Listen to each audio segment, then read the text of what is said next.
A boy is standing at a bus stop and wondering when the next bus will arrive.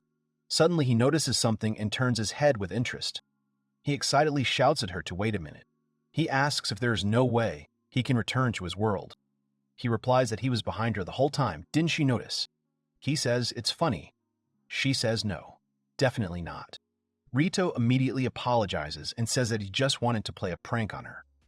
Aaliyah is still thinking, even if she somehow didn't notice. She thinks it's strange.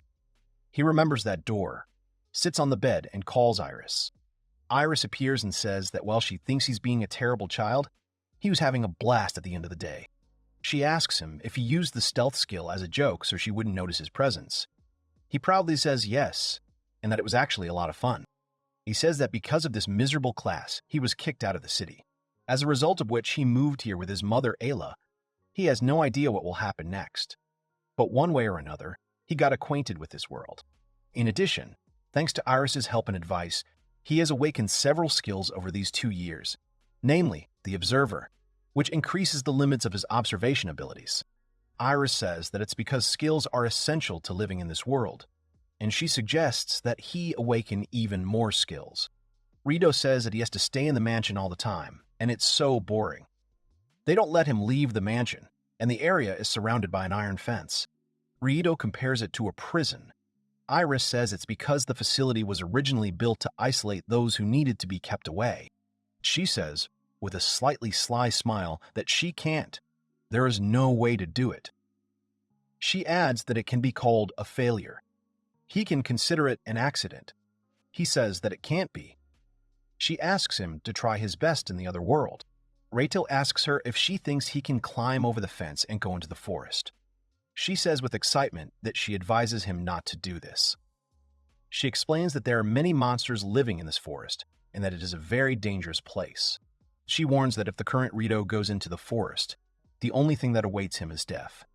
Reito gets scared and asks why this mansion was built in such a dangerous place. She replies that it's the other way around, that this mansion is the safest place.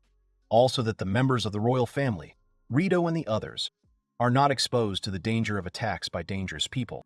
Reito ponders and says that it seems he can't go to the forest yet. Iris says that since he's bored, she suggests using this time to learn more skills. She explains that while some skills cannot be awakened because they are tied to certain jobs, there is no limit to the number of skills he can awaken. And since that is the case, she suggests awakening many skills. She suggests that he continue to try hard until he gains sufficient fighting strength. 2 years later, Reito is already 4 years old. He reaches the roof, opens the door, and is surprised that he climbed onto the roof. He remembers the words about there being a secret passage behind the locker. A place like this is full of them. He looks around and says that this place is surrounded by forest on all sides. He wonders when he will be able to leave this mansion. He calls out to Iris in his mind and she appears. He says that it seems that this mansion is full of secrets. She replies that it is, and that this secret passage is one of the escape routes in case of danger. She asks him if the skills are going well. He proudly replies that yesterday he was able to awaken precision and farsightedness. They ask him what he will do today. Reito begins to think that he can't even say goodbye to anyone, because he was suddenly transported to another world like this. He replies that since he has awakened so many skills, he thought it might be time to awaken magic. Iris sternly tells him that he is only 4 years old. It is impossible for such an immature body to handle magic. Reito says, offended, that it would be fine if she taught him a little. She replies that even though he has indeed awakened many skills, it is still not enough. She explains that for him, who has a weak profession, more skills need to be awakened, and in order to use magic, these skills will become the necessary foundation. She asks him to continue to train himself in acquiring new skills. Reito answers that he understood her and that he is cutting off the connection. The conversation ends. Reito sighs sadly and says that magic is still unavailable. Suddenly, he starts to get a headache. He says that he knew that continuing communication over a long period of time carries a certain burden. Then Aaliyah comes out and calls. Reito is scared because he was found. She scolds from below. What is he doing in such a place? Didn't she tell him not to do dangerous things? He starts to climb down and says that he is already going down, but his foot slips and he falls down. Alia sees this, drops the watering can, and uses wind spirit magic. This wind forms a small hurricane, which softens his fall. He is surprised. Alia runs up to him. Alia comes to him with outstretched hands and tells him that everything is okay now. He clenches his fist and begins to think that if he can't go back, he asks her abruptly what this other world is. The girl is surprised and asks if he has already made up his mind. But the next second, Reito hits her in the face with his foot. She starts scolding him, screaming that if she weren't here, he would have died. He's still a child. She asks him not to do anything so thoughtless. Tears well up in her eyes. She says that if something happens to the young master, she and Madame will be very sad. Reito regretfully asks her for forgiveness. Alia calms down when she sees him, then holds out her hand and says that since he has thought about his behavior, everything is fine. She asks if he can get up. He gets up and immediately falls because his legs have gone numb. Alia takes his hand as he gets up. He sees flowers. He points to one flower and asks what this flower is called. Alia asks if he is interested in flowers. She says that these are herbs, not ordinary flowers. She shows and says that these are ingredients for making healing potions, despite the huge number of different types of herbs. They can't be planted without the knowledge and skill to grow them. Reito asks if she has that skill. Alia tells him that it's because she's an elf, so she knows a lot about plants. She takes care of this garden. Reito asks her to teach him how to grow. She asks if he knows and understands that this is the work of servants. He does not calm down and still asks.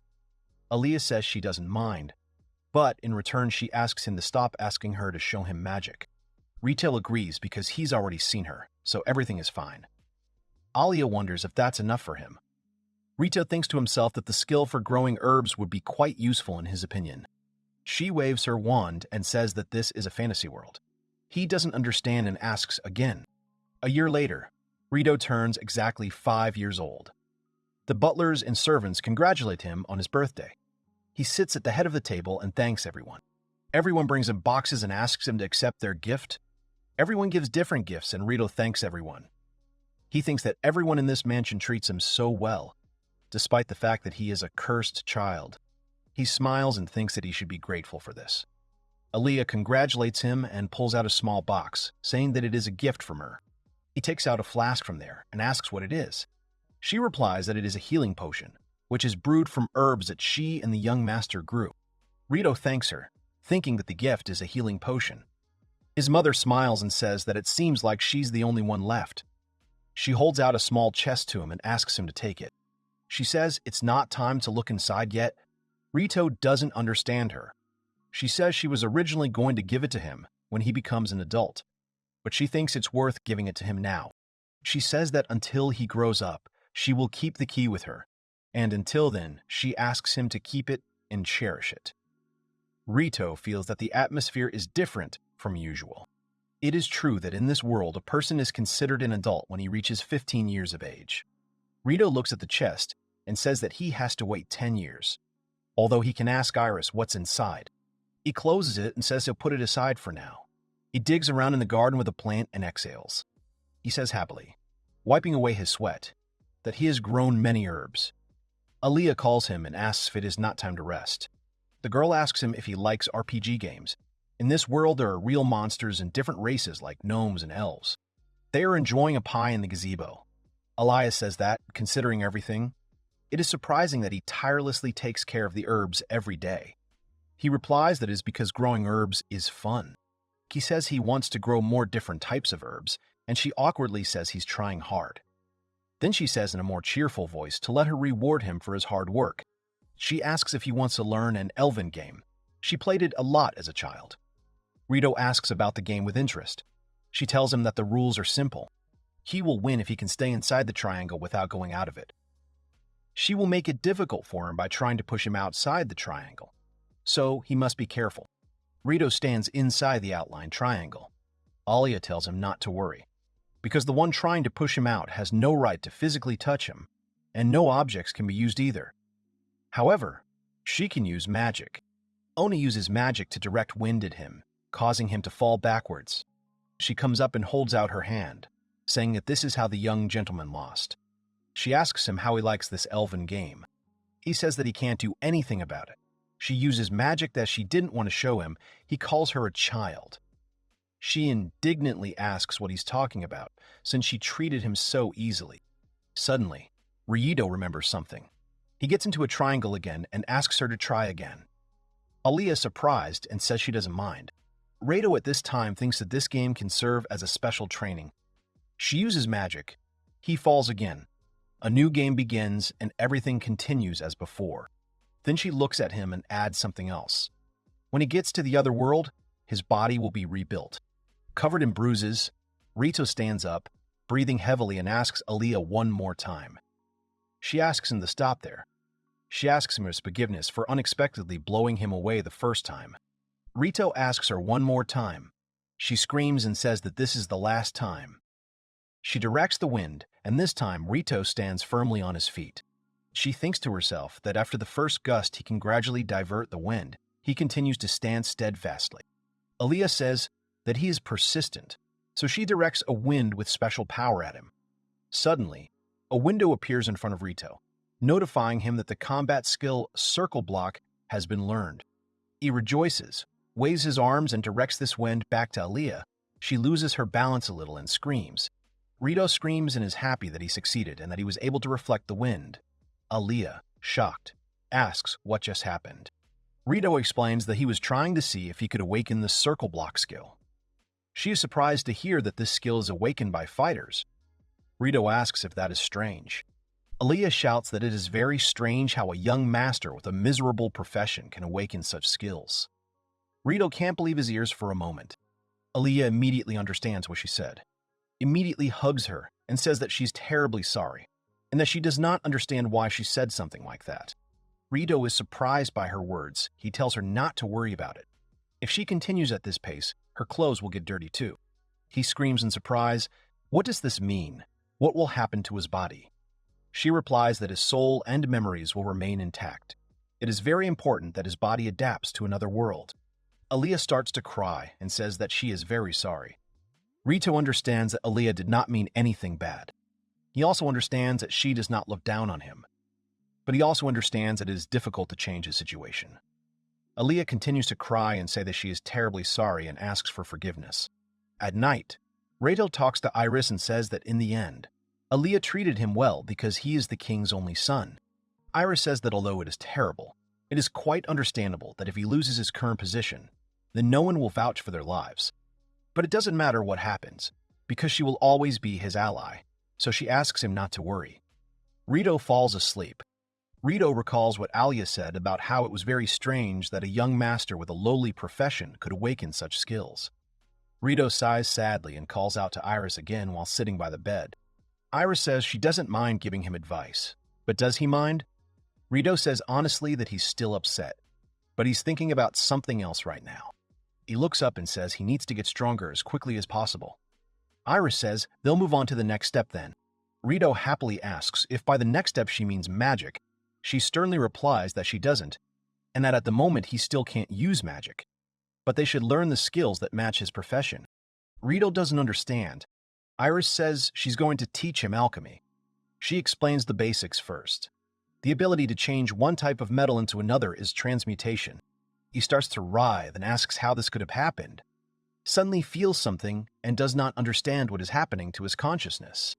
The ability to freely change the shape of an object, shape reshaping, and finally, the ability to increase the strength and hardness of objects, material reinforcement.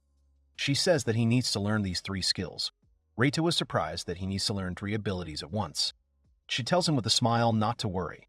She thinks that by the end of the day, he will easily learn them. He takes a fork and knife and says how lucky he is that he has some metal utensils in his room. After all, he won't be able to practice alchemy in front of everyone. Besides, he can't look Aliyah in the eye. He decides to start by transforming the material. He squeezes the knife and says to himself, "Strong and hard as a diamond. Strong, sharp." He opens his eyes, sees the toy on the nightstand, and throws the knife straight at it. The knife pierces the toy, causing it to fall. Reito runs up, picks up the toy, and says that it's amazing. It went right through. He looks at the sharp knife and thinks that it seems like he accidentally used the shape-shifting skill as well. He receives a message that he has learned the alchemical skill of material transformation. and then the skill of shape change. He is surprised that he learned them so easily. The girl says that if he wants to know anything else about this world, he can call her mentally. She knows everything about it, so he can ask whatever he wants. He looks at the knife and decides to return everything to normal for now. He says the return to himself. He takes the fork and says that now he will make the fork incredibly hard. He looks at the fork and uses the material reinforcement. Then he takes the knife in his other hand and hits the fork with it. The fork remains firm. He lifts the knife and looks. He says the knife is warped, but the fork is fine and they are made of the same material. He understands that reinforcement makes such a difference. The system notifies that he has learned the material enhancement skill. He calls Iris, but in a different way. She is indignant. Who is he calling Ijan? He says that he did not say her full name, but everything worked. She says that they have communicated so many times that she has already gotten used to it. Reito says that profession-specific skills seem to be incredibly easy to learn. She laughs and tells him that he seems to have stumbled upon the secret of this world. He asks her not to exaggerate. Reito says he can't imagine that this power is as useless as they say. He asks why these skills are so underrated. Iris replies that it is true that alchemy-related skills are exceptional, but this power is only temporary. After a certain amount of time, any item altered by him returns to its original form. And she tells him that in his case, the upper limit will be about a minute. He is surprised and says that this is so little. He sees that some crack is starting to grow in the floor and is approaching him. Suddenly, he stops feeling support under his feet and falls into some abyss with loud screams. He rubs his forehead as if his mind is in a fog. He says that since he can ask anything, what is her name? Iris says that in this world, steel is the hardest metal known to man. In other words, the people of this world are able to create metals as strong as steel. She emphasizes that people of this world can do this. He remembers something and says that in the world he lived in, there were many things stronger than steel. Iris says that this is true and that Reito, who has knowledge of another world, can easily create metals stronger than steel.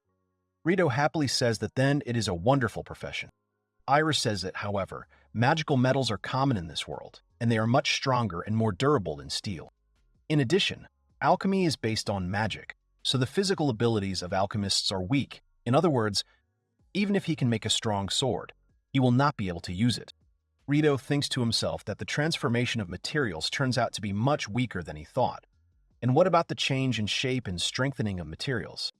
Iris says that from now on, skill will be very important. He doesn't understand. Then Iris asks him to open the status window. Iris says that mastery is the number displayed next to his special skills. Similar in nature to levels, it shows how much he has used the skill and how skilled he is in it. Reito asks if this means that the more he uses, the higher the number will be. She says that it is true. At first, she is surprised by such a question. Then with a smile, she answers that she is Iris. She is the one who controls the space between the worlds. She says that the maximum efficiency is 5. The higher the level, the easier it will be for his body to cope with the skill. She personally recommends that he start by increasing the level of shape-shifting. She says that if he raises his shape-shifting level high enough, he will be able to use it on more than just metals.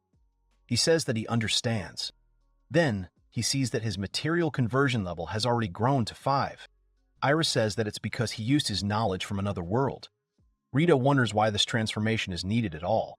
It's already at the maximum level. And he's not happy at all. Reito says that he will start training right away then. Iris tells him to try his best. In addition, he can use the metronome from his previous world to practice shape-shifting. He asks if she means the metronome in the music room. Iris tells him, imagining the metronome, to try to make the knife move from left to right in the same way. She says that once he gets used to it, trying to move it faster and with more precision is something she is sure will help him a lot. Reito shouts that this is great and suggests doing it. He holds a knife in his hand and says in his head that he needs to imagine a metronome, moving from left to right. He opens his eyes and still sees the knife. He doesn't understand. He's sure he imagined everything correctly, but it's still straight. Why is that? He guesses and decides to first change the material of the knife to aluminum. It is softer and easier to bend. The knife bends. Reito thinks that it's great and that everything went as it should. Now he decides to continue imagining the metronome. While he was thinking, the knife blade just snaps and crumbles into pieces of material. Reito panics and says that it broke and that his mother will give him hell. If he has any problems, then he should not hesitate to contact him. She is usually free, so she can answer him at any time. Reito slowly loses consciousness. His eyes gradually close. He barely asks her to promise. He starts to think about how he can put it all back together. Then he remembers something and thinks, can't he use shape-shifting in a situation like this? He takes the shards in his hands and uses shape-shifting. The pieces begin to move. He screams, what an abomination it is that it moves. He covers his palm with his other palm and thinks that now, if he puts the pieces together and imagines the knife as it was, he opens his palm and sees a whole knife. The system notifies him that he has learned a special correction skill. Reito says that now he can break anything without getting caught and can now practice on things in the room. He is sitting outside with his palms on the ground. Aliyah comes out and asks if he can go out already. He says with a smile that he is okay now. Aliyah says that she's happy and starts walking towards him. Reito stops her and tells her to wait because she can't come here. She doesn't understand him. As soon as she takes a step, she immediately falls down. Reito dug a hole using shape-shifting, but he can't tell her that. He comes up to her and asks her if she is okay. Aliyah starts to lose her temper and yells at the young gentleman. At this time, Rito's mother notices that Rito's toys are all strange and twisted. Suddenly, he hears something. He hears two people arguing. One asks what is going on. A person close to him calms him down, but he rudely shouts at the person to shut up and adds that she was so encouraging when she said it was a boy. She thinks that he must be carrying a heavy burden on his soul and that it is quite disturbing while Aliyah is chasing after Reito. He tried to do something with the stone, but got a bruise, after which Aliyah scolded him again. 6 months later, he approaches the door of the nightstand with a fork. He uses magic, and then the magic turns into a key. He is proud that the castles cannot withstand him, who has trained his shape-shifting skill. He opens the cabinet door and takes out a knife with a malicious look. He says that to think that reaching the maximum level of shape-shifting would allow him to do something like that. It just so happens that he discovered this skill during precision training. He holds a knife and causes hypervibration. He looks around and says that he only came here to test it and thinks that this chair will do. He swings the knife and the wooden chair breaks into pieces. He's surprised because he only lightly grazed it. The chair falls, but he realizes that he does not have a knife in his hand. He looks up to see the knife vibrating through the air. The knife suddenly falls just a few centimeters from Rito's face. He gets scared and falls back. He gets up and sees that the knife has cut through the floor. Reito recognizes the human voice. He sees the face of a man with stubble and a mustache. He points at it and asks what kind of trash it is. The knife continues to vibrate. Reito says that such power will be useful in battle, too. He puts the knife back. Reito twirls a fork in his hand and says that he must admit that shape-shifting is useful. He can use it in battle and open any lock. He doesn't think for a second about the storage room, which he couldn't get into because of the lock on the door. Aliyah isn't here either. Reito thinks with a smile that there might be books on magic there. He opens the door and walks inside. He sees only a chair with a desk in front of him. He wonders what it is. He thinks that this is not a storage room, but rather a closet. There is only one bookcase here. He picks up one black book and then is horrified. His eyes widen. He looks at the bookcase and sees that all the books are just pitch black. He asks in surprise what this is. Why are all the books black? He leads through the book diligently and sees the names of the royal and noble families. He thinks maybe it is some kind of list. Reito realizes that it is difficult to see anything due to the darkness and sees an old lamp there. He uses it and starts flipping through other books, wondering what about the rest. He comes across a line that the cause of death is murder. He flips through and flips through, seeing that both this and that list names and causes of death. Reito wonders if all these books are the same, and more importantly, why are all the deaths recorded here so detailed? Reito wonders if Aliyah and the others know about these books. He starts flipping through another book and sees something that makes him very surprised. He says that this can be. His and his mother's names are written here, but the cause of death column is empty. Suddenly, he throws Reito himself. He sees his small hand in flight and realizes that his body has shrunk. His mom catches him. Here he realizes that this is not the case at all. He wonders if he has really become a baby. Then he realizes that there are people written here who haven't died yet. Then he realizes that people who become a hindrance are killed. But the fact that his name is written here, he gets scared, sweat runs down his face, he closes the book, puts it on the shelf, leaves the room, and runs to his place. In the room, Iris says that he finally learned the secret. She explains that the deceased nobles and royals are listed as murderers. Reito asks why they are kept in this mansion. Then he says that they are most likely in this mansion because... Iris finishes his thought and says that this is absolutely true. Because it is isolated from the outside world. It is the perfect place to hide the darkest secrets of the kingdom. Iris says that even if you know about the library, you won't be able to escape from this place. Reito says that the surrounding lands are inhabited by demons. Reito starts to think and asks if that's the case. How do they live here? What about food and everyday goods? Iris replies that they are hidden in the basement, with resupply being handled by a squad of transfer magic. Reito asks if there's something like that hidden underground. Iris says that, by the way, Reito arrived here on an airship. He wonders if there really are such ships here. She says that the only way to get to and from the mansion is by air. Reito then says that they need to start learning to fly. His mother hugs him and shouts at the man. What is he doing? This is his child. Iris tells him that the magic he used was incredibly interesting. Reito asks if she means super vibration. She says she doesn't think anyone else in this world can do that. Iris takes out her sword and asks him, in order to use this to her advantage, if he would mind learning how to wield a sword. Reito wonders if this is possible despite the fact that he is a magician. Iris tells him that he will succeed. It will take a long time, but why not try? Reito thinks that sounds interesting, so he decides that he will try it. 6 months later, Reito turns 6 years old. Reito swings his sword vigorously while shouting. Aliyah asks if the last shout wasn't something different. Reito asks her if it's time for breakfast already. She says that it is. Then she gets upset about why he's all sweaty, how long he's been working out, and that he should wash up before breakfast. Reith asks to wait a second, saying that this will be the last one. He aims his sword at the wood and swings it, and then a helmet splitter is used to break the wood. He shouts that it's great. Aliyah helps him wash up and says that the young master is actually very strange. The man screams that it is his fault that he put his hope in someone like her, and orders her to take this cursed child and get out.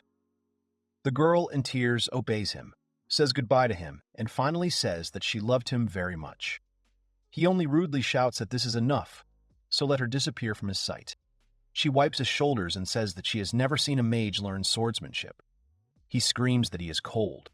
Aliyah acted strangely for a while, but now everything is back to normal. He thanks her for making him a wooden sword. Aliyah says she is glad that the young master likes him. Reito asks her to say something. She immediately says that she will not be able to teach him fencing. She says that she is a mage and can't do something so unsightly. She calls him to the dining hall. Reito gets dressed and obeys with pouting lips. He follows her and says how much he wants to fight. He wants to test his strength. She asks him not to act like he is some kind of criminal. After breakfast, Reito exhales and says that he is full. How nice it is for him to have a good meal after hard work. He calls Iris and says he wants to ask her something.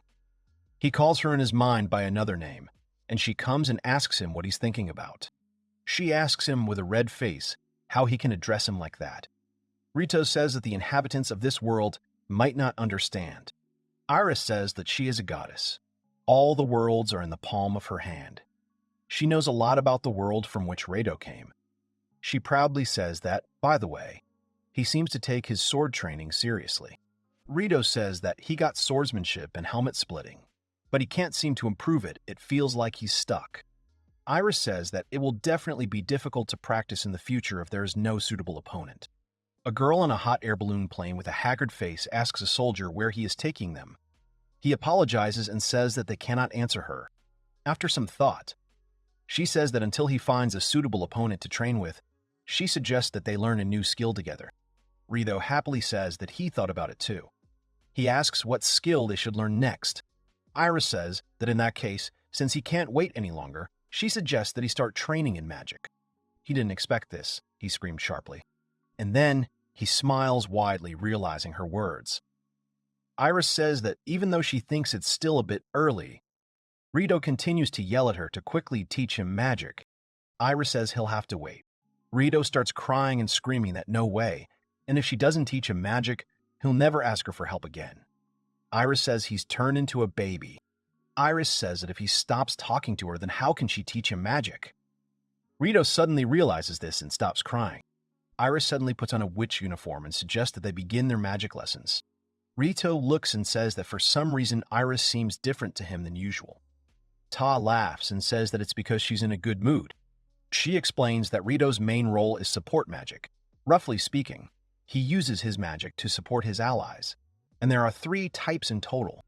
The girl wonders why this happened at all, because His Majesty said that this child cannot become king. He even said that he does not exist. But this is their son. Rito begins to understand that this is his mother. These 3 types include body enhancement, magic enhancement, recovery enhancement. Rito asks her what exactly they do, and she says that it's a good question. She suggests starting with body enhancement. Magic can enhance his physical abilities. The effect depends on the skill level. She asks what will happen if he reaches the limit of the skill, then answers that his physical abilities will increase 5-fold. She adds that when the effect wears off, his body may shut down due to the strain. She suggests going further and tells him about the magic boost. He can use it to increase the power of his attack magic. If he develops this skill to the limit, he will be able to increase the power 5-fold. Rito shouts that it is incredible. She adds that, naturally, the consumption of magic also increases 5-fold. He immediately changes and begins to say that this is a little... Iris says that finally, there is the recovery enhancement. It enhances the body's natural self-healing powers. It may take longer than restoration magic, but it can heal completely. Rito is surprised and asks if the last skill has any downsides. She says that it is, but the recovery rate is very slow. Then she talks about the best feature of a support mage. It is precisely because he can reach the maximum level in any profession. This is their reserve of magic. He opens his eyes, and a girl with long hair and large white wings appears before him. She says with a smile, "How unexpected this is. Several hundred years have passed since a human foot has set foot here, especially one as young as our hero." She's a little surprised. He reaches out and tries to say something, but only baby sounds come out. His mother hugs him tighter, asks for forgiveness, and assures him that everything will be fine, so he can go to sleep. Rito doesn't understand what's going on at all. Rito says that it's incredible. She smiles and says that it is, and that their magic reserve is incredible. Reito asks what kind of magic reserve is this. She replies that it's just like in games. There is magic that it might not be enough for. Generally speaking, most professions are very wasteful in terms of magic. Rito laughs nervously and asks what about the other side. She says that, finally, the greatest weakness of support mages. Rito wonders if there are more. She says that the weakness is that they can't use bombardment magic. He doesn't understand. She explains that it is essentially the ability to shoot magical power that turns into something like a beam, which she also calls a magic cannon. Rito asks if she's talking about the beams that shoot out like a gun. She says that the power of combat magic is very great. Even a low-level mage from the apprentice mages can destroy about a dozen goblins with its help. In short, due to its great power, the consumption of magic is also great, so the number of uses is very limited, and it cannot be used constantly. Rito asks, after all, support mages can't use attack magic. She looks at him silently at first, then says that this is not entirely true. She asks him to remember that he can use more than just support magic. As for the rest of the magic that can be used, it's elemental magic. Rito says that it doesn't sound very strong. Iris says that it is called everyday magic and is generally considered weak, but can still be used in combat. He opens his eyes and realizes he is outside with his mother. She asks if he is awake. She tells him that they are almost at their new home. Rito thinks about it and says that, in other words, support mages can only use not very useful magic, and they are not able to use attack magic, which is the main strength of mages. So he can't expect much combat power from the elemental magic available to him. Iris says that's true. She adds that while one of the downsides of support magic is that it puts a strain on the body, there is a way to deal with it. Rito thinks, then shouts that he now understands. He says it's a boost. Iris says that's absolutely true. He can use the recovery boost on himself to reduce the strain on his body. Rito suggests that she start from there, because support magic seems useful. Iris sadly says that it may be so, but support mages still can't cope with bombardment magic. This fact cannot be changed. In this world, support mages are criticized much more than regular mages and swordsmen. After a while, Reito looks out the window and says that despite what Iris said, it's not like he doesn't have abilities. He still has hope. He smiles as he thinks that he is still going to master the power of a support mage, clenching his fists. Aaliyah carries stacks of books and tells Reito that it's time for class and that they will start practicing their alphabet first. Reito is already 7 years old. He tells her that she knows that he can already write. Besides, he has the skill of translation, so there should be no problem. In front of him, the butler bows to them and says that they have been waiting for their arrival. She asks who they are. Reito looks around and sees a large mansion. Aaliyah sternly says that no means no, and that just because he can write better than her doesn't mean he can shirk. Reito thinks to himself, can't she see how much he wants to learn more about support magic? Aaliyah says that after he finishes this, they will start studying the differences between the 6 passes. She starts to tell her story, but Reito interrupts her, telling it himself. There are 6 different races in this world. Firstly, humans, who make up the majority of the population. They also have some of the most highly developed intelligence. Secondly, the elves, who are distinguished by the longest life expectancy and the most powerful magic. Thirdly, the beastmen, who have features of both beasts and humans. Giants are known for their huge and strong bodies. Demons, among all 6 races, have a wide variety of abilities and appearances, and their intelligence can rival that of humans. And finally, the Powasses, who are by nature quite rowdy, but at the same time very skilled blacksmiths. In addition, it is said that they can create special equipment like holy swords or demonic blades. As soon as he finishes telling the story, she asks if he is wrong. Aaliyah shouts that it is incredible. She has a feeling that he has memorized this entire book. Reito thinks that he was just telling her what he heard from Iris.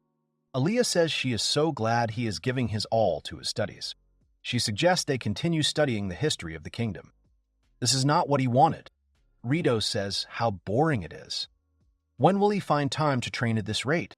The butler replies that they are the ones who are entrusted with this mansion by the king's order. They swear to serve her. The kingdom of Baltros was founded about 300 years ago.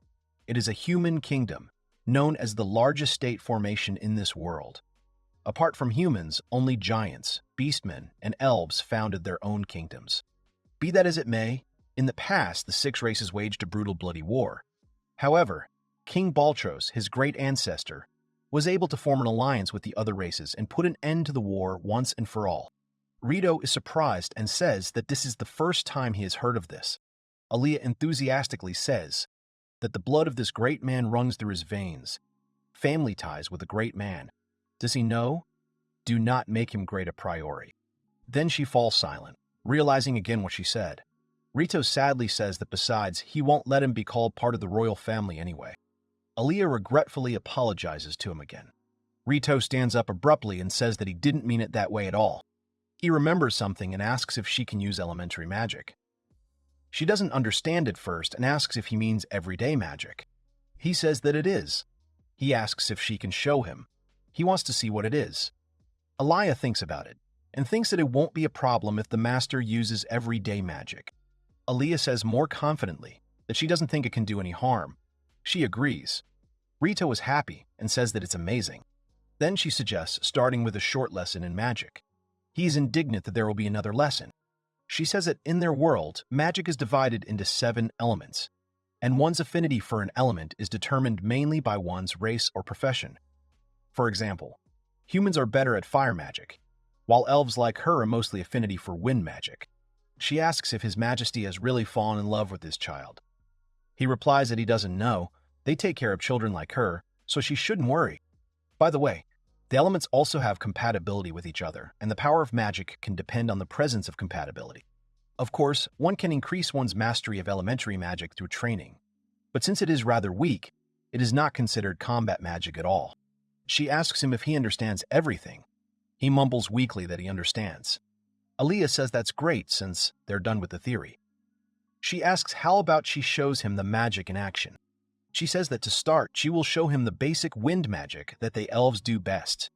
Reito, thinks in anticipation, wondering how it will be, whether it will be as powerful as the time when Aliyah saved him. Aliyah tells him that since they are talking about elementary magic, he shouldn't expect anything special. She stands up, reaches out her hand, and causes a wind pressure that blows slightly onto Reito's face. He indignantly asks if that's all, and she replies that that's why she told him not to expect anything special. That's what it's for, basic magic. Reito asks her if she thinks she'll be able to use this magic.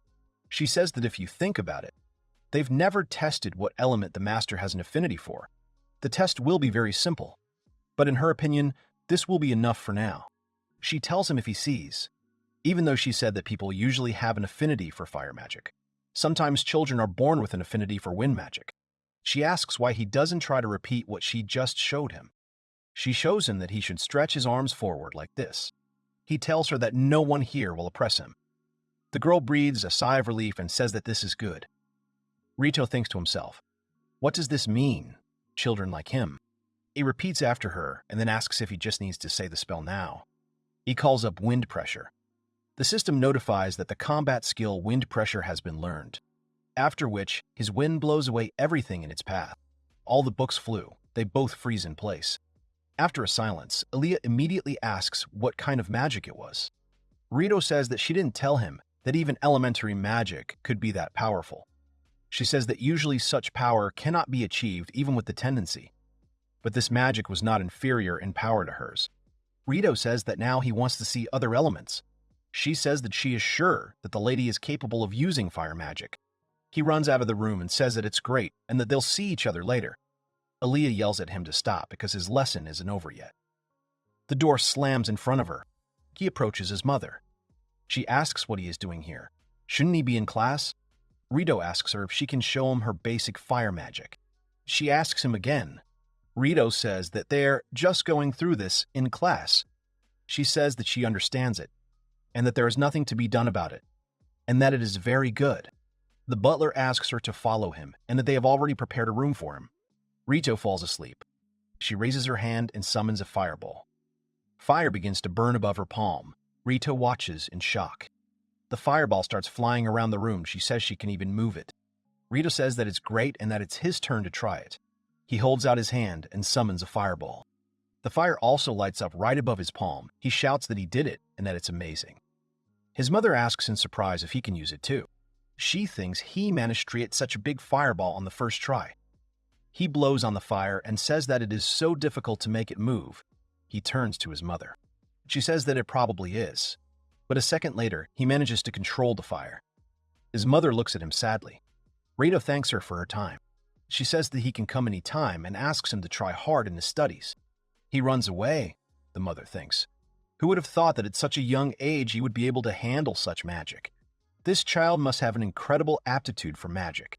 She begins to cry, thinking that if only he hadn't been born a support mage, then maybe he could have been allowed to become the next king. At this time, on the roof, Reito creates several fireballs. He says that means 4 fireballs is his limit. He thinks that as his skill level increases, the number of fireballs will increase. So it's okay. When he opens his eyes, he finds himself in a cozy room, his mother wishing him good morning. After his mother showed him the fireball spell, he returned to Aliyah and was able to learn several more spells from her: Earth Elemental, Earth Block, Water Elemental, and Ice Block. Based on the results of his experiments, he seems to be able to handle the fireball much better than the Ice Block. He believes this is what Aliyah called elemental affinity. He says that whatever the case, all he has to do now is train, and train some more. He starts running and jumps down. Using the spell Aliyah showed him as an example. It lands softly using wind pressure. He shouts that it's great and that it's an absolute success. Although he's willing to bet that Aliyah and Mother would pass out if they saw this, he decides he needs to be careful. By the way, Aliyah said that there is a compatibility between the elements. By the way, fire and wind magic have very good compatibility. Then, perhaps, it will be possible to use fusion on 2 initial level magics. And if everything goes as planned, perhaps he will be able to get his hands on incredibly powerful magic. He creates several fireballs first, and then he applies wind pressure to them. She lifts him up and tells him that Reito is his name and asks if he likes it. He makes a happy sound and thinks to himself that he had the same name in the previous world, after which they merge together, and then they fly away far into the sky. He himself didn't understand what it was at all. The system notified that the combat skill Flaming Spear had been learned. Reito reads that the Flaming Spear is a fusion magic obtained by fusing fire and wind magic. He understands that by fusing two types of magic, fusion magic is obtained. He wonders if it can even be called elementary magic. Then, he confidently says that he's willing to bet that it can seriously injure someone. Suddenly, his head starts to hurt. He falls to his knees, grabs his head, and does not understand what is happening. What is wrong with his head? Aliyah comes up from behind and says that she found something for him. Ona comes up to him and asks him if he is okay. Reito loses consciousness and falls down. He wakes up in his bed, grabs his head again, and groans in pain. He wonders what happened to him. He calls Iris and asks her to tell him. Iris comes and says that she is in touch. In other words, he used too much mana. Reito doesn't understand these words and repeats them out loud. Iris says that it seems like his interest in studying magic has come back to haunt him, but she thinks that he should be congratulated for being able to discover fusion magic on his own. If he trains to master it, she is sure that in the future he will be able to discover something that can compete with the magic canon. Reito says that it's possible, given his current mana reserves. He bets that training it will be hellishly difficult. Iris thinks there's nothing she can do. She asks him how about taking advantage of that. She kisses his forehead and says that now they can live here peacefully. She puts him to bed and says that it is time to eat, so let him wait a little. Reito doesn't understand her. Iris says that he can increase his mana reserves by raising his level by destroying demonic beasts. However, what if she says there is an easier way? She's talking about skill points because Reito has skill points. He doesn't understand anything again. Iris says that he can use them to gain new skills or improve old ones. But if he spends them, he won't get them back, so he should remember that. Reito says he understands and asks if he just needs to learn a new skill. She replies that this is true, and that with it the load on his body will be minimal, even if he spends all his mana at once. Moreover, it is a unique skill, which means that once he learns it, he will reap its benefits for the rest of his life. Reito asks her why she never told him about the existence of such a convenient system. Iris replies that when people learn about this, they usually become lazy, because it is much easier to acquire skills this way. Iris then bids him farewell, and says she's going back to her wonderful time over a cup of tea. Resto sits up and says she's right. His head doesn't hurt that much anymore. He goes back to bed.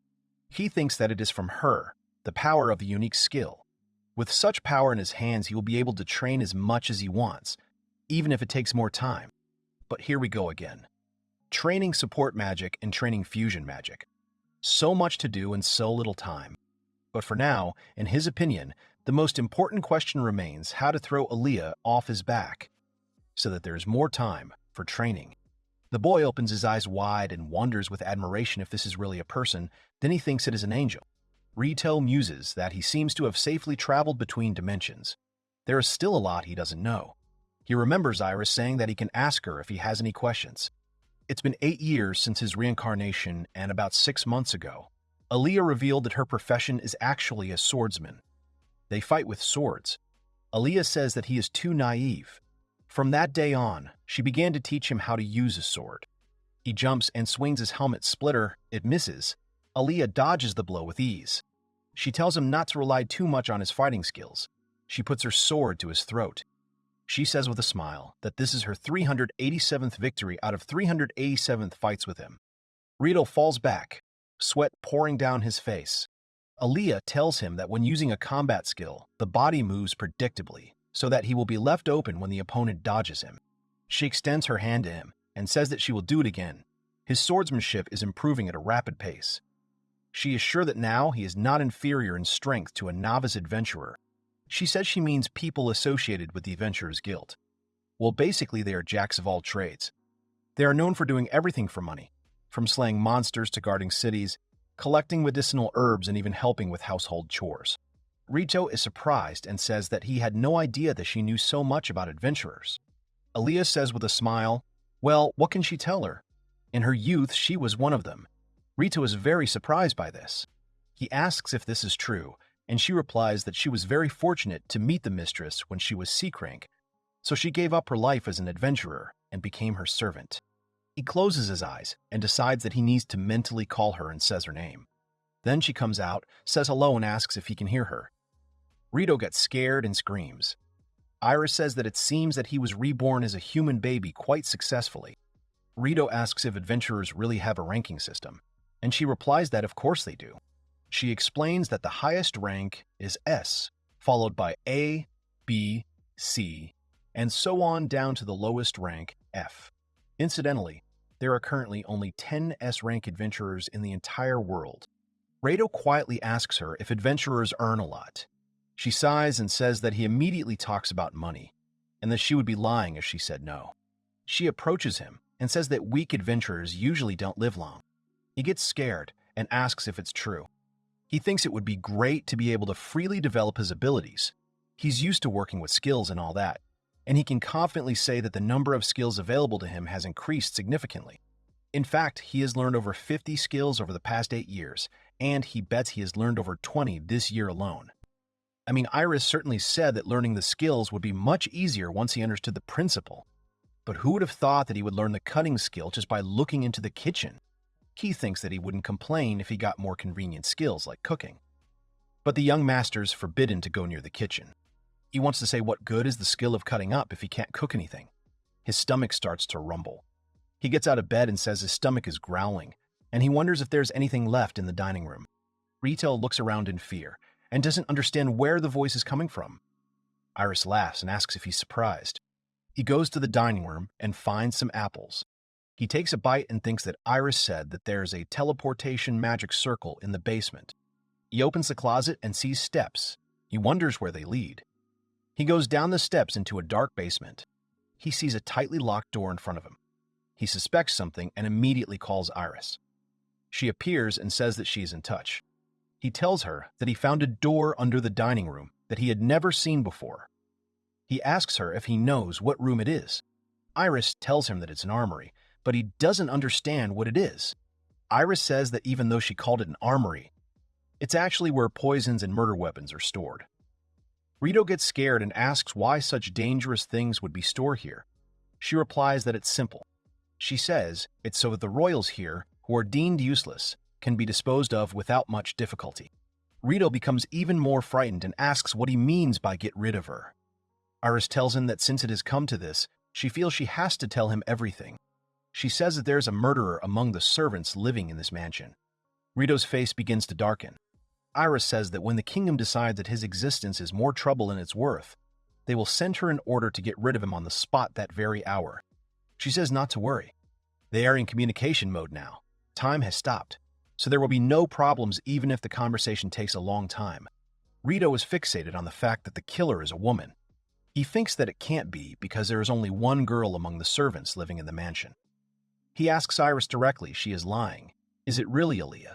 Iris tells him that this is true. She reveals that her real professions are spirit mage and assassin. Ona believes that the only reason she said she was a swordswoman was to make him lower his guard. Reito counters that Aaliyah is supposed to be Mother's maid. Iris replies that this is true, but she is also a member of the Black Shadow, an organization of assassins who serve directly under the throne. Reito says that this cannot be true. Iris asks him for forgiveness and says that she is afraid that in the future she may become his enemy. Reito screams, "Why is this so?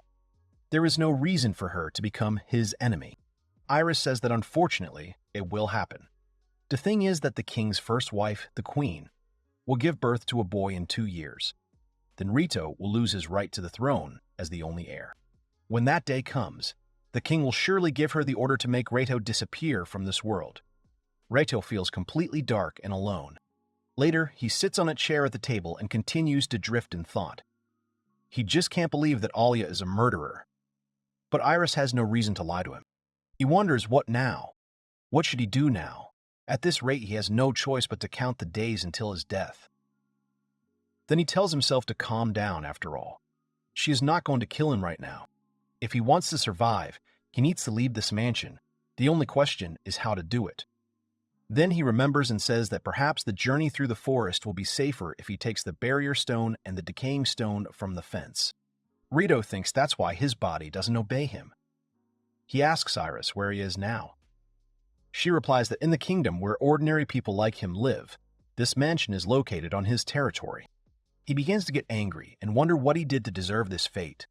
He tells himself to calm down again and thinks that it was to be expected, being born into a miserable profession, and that it was a miracle that he was able to live all these years in peace. He tells himself to use his head. There's still time. He definitely won't let them kill him that easily. He goes out at night. He has a small cloak. He uses his shape-shifting skill on the bars. The bars are bent, and he can now pass through. Now he can bend the bars with his skill, and he has learned and trained enough skills to fight demonic beasts. So tonight he plans to explore the forest to prepare an escape route. He moves away from the house, looks back. First he illuminated his way with help, and then he removed it. He uses his night vision, which allows him to see his surroundings even in the dark of night. Next, he uses silent steps, which allows him to reduce the sound of the user's footsteps.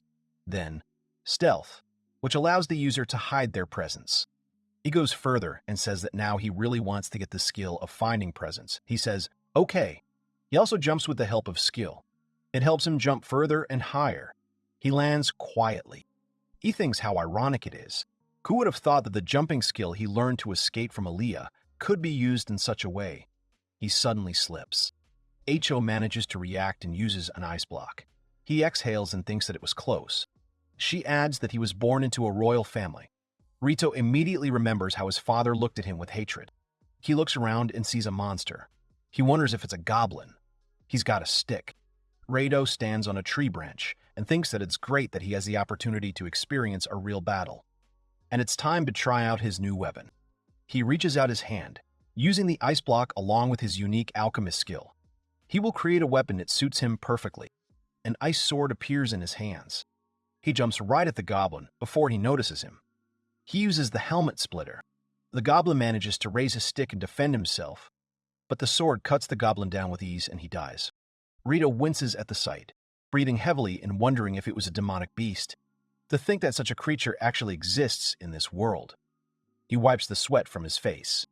He looks at his hand holding the sword and thinks that there is still an unpleasant feeling crawling through his hands. But fortunately, it does not interfere with swinging the sword. Suddenly, he hears some sounds and immediately prepares to defend himself. Several goblins emerge from the bushes.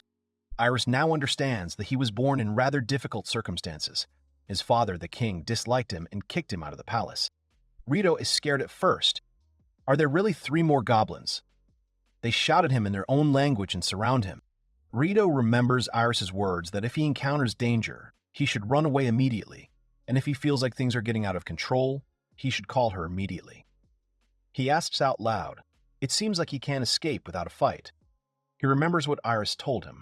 He holds out his empty hand, thinking that if he can't defeat these pathetic goblins, then how will he ever escape from this damned mansion? He appears with a second identical sword and declares that he will definitely survive by fighting the unfair fate with his own hands. Reito keeps telling himself that this is just another battle, so he must prepare for his first real battle with monsters. He realizes that if he wants to survive, he must do this. A goblin attacks from behind. Reito jumps, landing right under the other's nose. He hits him with his swords, and he dies immediately. The remaining 2 say something again in their own language. Reito turns sharply and throws his sword straight in their direction. With his sword, he hits the goblin right on the head. The second goblin looks at this in horror. 1 falls. Reito thinks sadly for a moment that this is also a skill he learned together with Aaliyah. Reito asks what will happen to him now. Iris throws her arms out to the side and says she has no idea. While he was thinking, the third goblin jumped on him. He immediately uses physical enhancement and kicks the goblin flying at him in the stomach. He jumps back and growls at him. Reito quickly summons fireballs and then wind pressure, after which this flaming spear is directed at this goblin. He burns and dies. Reito hides from the fire with his forearms. He sees the fire, breathes heavily, and says he did it. He falls back and exhales, saying that he actually beat them. He sees the system window and says that it seems like he is leveled up, and he has also gained skill points. He notices something and wonders what kind of storage magic he has. It is a magic that allows you to store things in another dimension. However, storing liquids, gases, or living creatures is impossible. Its weight limit is 50 kilograms. He starts to figure out what he needs to do first. A black hole appears from above. He says that something actually appeared there. First, he tries to place this stone there. The system window shows that there is now a pebble there, the most ordinary stone. He says that it is now clear to him. So the list of what is placed in the storage is also displayed. He says that to get it, you have to reach out. Reito gets angry and shouts that when they first met, she said she knew everything about this world. She says that she must not have explained everything properly. He takes the stone back and says that it is interesting and that this storage magic is a very convenient thing. He calls Iris, who appears and immediately says that it looks like his first battle went smoothly. He says that he is now much more confident in his fighting skills. Iris says that it's still 2 years before he can get out of the mansion, so she asks him to try to become stronger. Reito sighs and says that that should be enough for the first day, and that he will continue tomorrow night. In the morning, he wakes up. During class, he yawns loudly. Aaliyah looks at him suspiciously and questioningly. At night, Reito is hunting monsters again, and he chases a horned rabbit. He shouts that even though it looks cute, unfortunately he can't let it go. While running, he stumbles, falls, but gives another push with his foot, after which he accelerates and quickly catches up with the rabbit. He swings his sword and hits it, saying that it's excellent, but then he falls and hits a tree. A system window opens in front of him. It notifies him that the special skill of fast walking has been learned. He is happy that he has acquired a new skill. He figures he has the horned rabbit to thank for that. He takes the rabbit and uses his butchering skill. He takes a separate horn and says that if he remembers correctly, the crushed horn is an ingredient in a cure for exhaustion. Reito thinks it would be better to hide it for now. Suddenly, he takes out a frying pan and says that he chooses it. They say it is dangerous to make fires in the forests, but that is exactly what he does. She explains that it is true that she knows everything about this world, but he came from another one, so she cannot see his future with her powers. He cooks the meat and says that there is a skill that he wants to acquire at all costs, so he is willing to take the risk. In addition, according to the adventurers, the meat of the horned rabbit is very tasty, so he takes a bite and says how delicious it is. He finishes eating and thanks for the food, saying it was very tasty. Then he remembers that he forgot about the skill and just ate it. He doesn't know how he can get the cooking skill now. He sighs and says that he'll probably have to try again. Suddenly, he hears something and another monster pounces on him. He jumps to the side and sees a multitude of kobolds licking their paws. Reito thinks that it seems like starting a fire was actually a bad idea. He gets scared. Kobolds are usually higher level than goblins, which means he needs to get out of here. Reito uses his fireballs. They hit the monsters. They start to burn. Reito says that this is great and that this is his chance. However, kobolds easily emerge from the fire unharmed. He is surprised that his fireballs had no effect on them at all. Perhaps he didn't have enough strength. In that case, he decides to use the ice sword. He stands up abruptly, looks around quickly, and asks her what this place is. She says that it is nice to meet him. She says his name, Shirosaki Reito. She answers his question by saying that it is a space that exists between worlds, something like the space between the stars. Reito turns his head and says with a sigh that everything is fine after all. No one knows the future. Then he asks why he understands the speech of this world. She answers that it is because of a skill called translation. But then one monster grabs the sword with its mouth and breaks it into pieces. He is horrified. The kobolds surround him. He says in fear that this cannot be. His sword was just destroyed. One kobold throws his claws at him. He moves away. Reito says that, since it has come to this, he will simply use the flaming spear. The kobold attacks again. He dodges, attacks a second time. He runs away again. It uses wind pressure. The kobolds first lose their bearings. Reito runs away. They don't give him a chance to use fusion magic. All his strength is spent just maintaining distance between them. If only his fireballs were stronger. Suddenly, he remembers something. He has that professional skill. He uses magical enhancement. He says that the firepower should be enough to kill them. He fires fireballs at them again, but with a magical boost. The kobolds get injured, and Reito is happy and says that it's wonderful. However, the next moment the kobold kicks him with its paw. Reito flies far away, wondering if that wasn't enough to kill them all. She asks him to try to say the word status. He obeys and says, after which a window of characteristics appears in front of him. He gets scared and asks what it is. Something like a game menu pops up. He is horrified as he sees several kobolds jumping and aiming at him. He wonders if this is the end.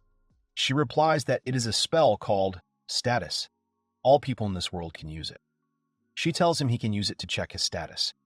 He is surprised and says it is magic.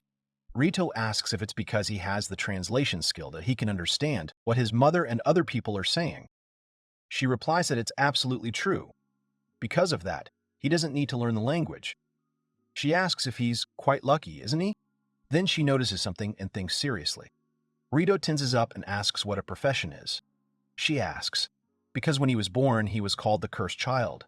You must be wondering why, right? Reito asks if she knows the reason.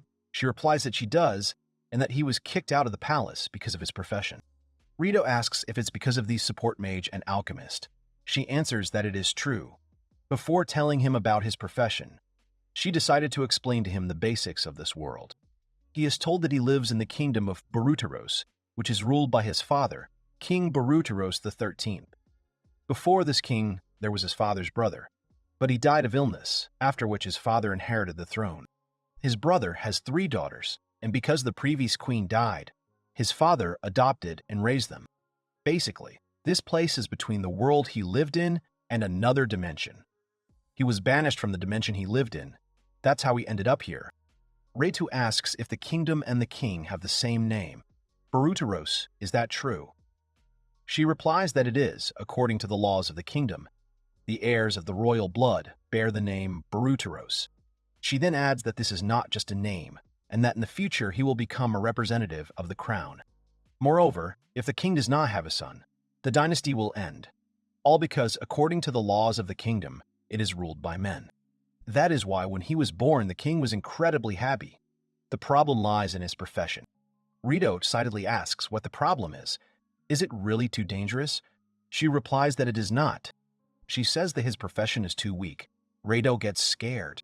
She says that honing her skills is too difficult, which is why no one else has succeeded. Moreover, compared to other professions, the speed of growth and skill development is incredibly slow, and none of his professions have any offensive potential, so he cannot defeat monsters alone.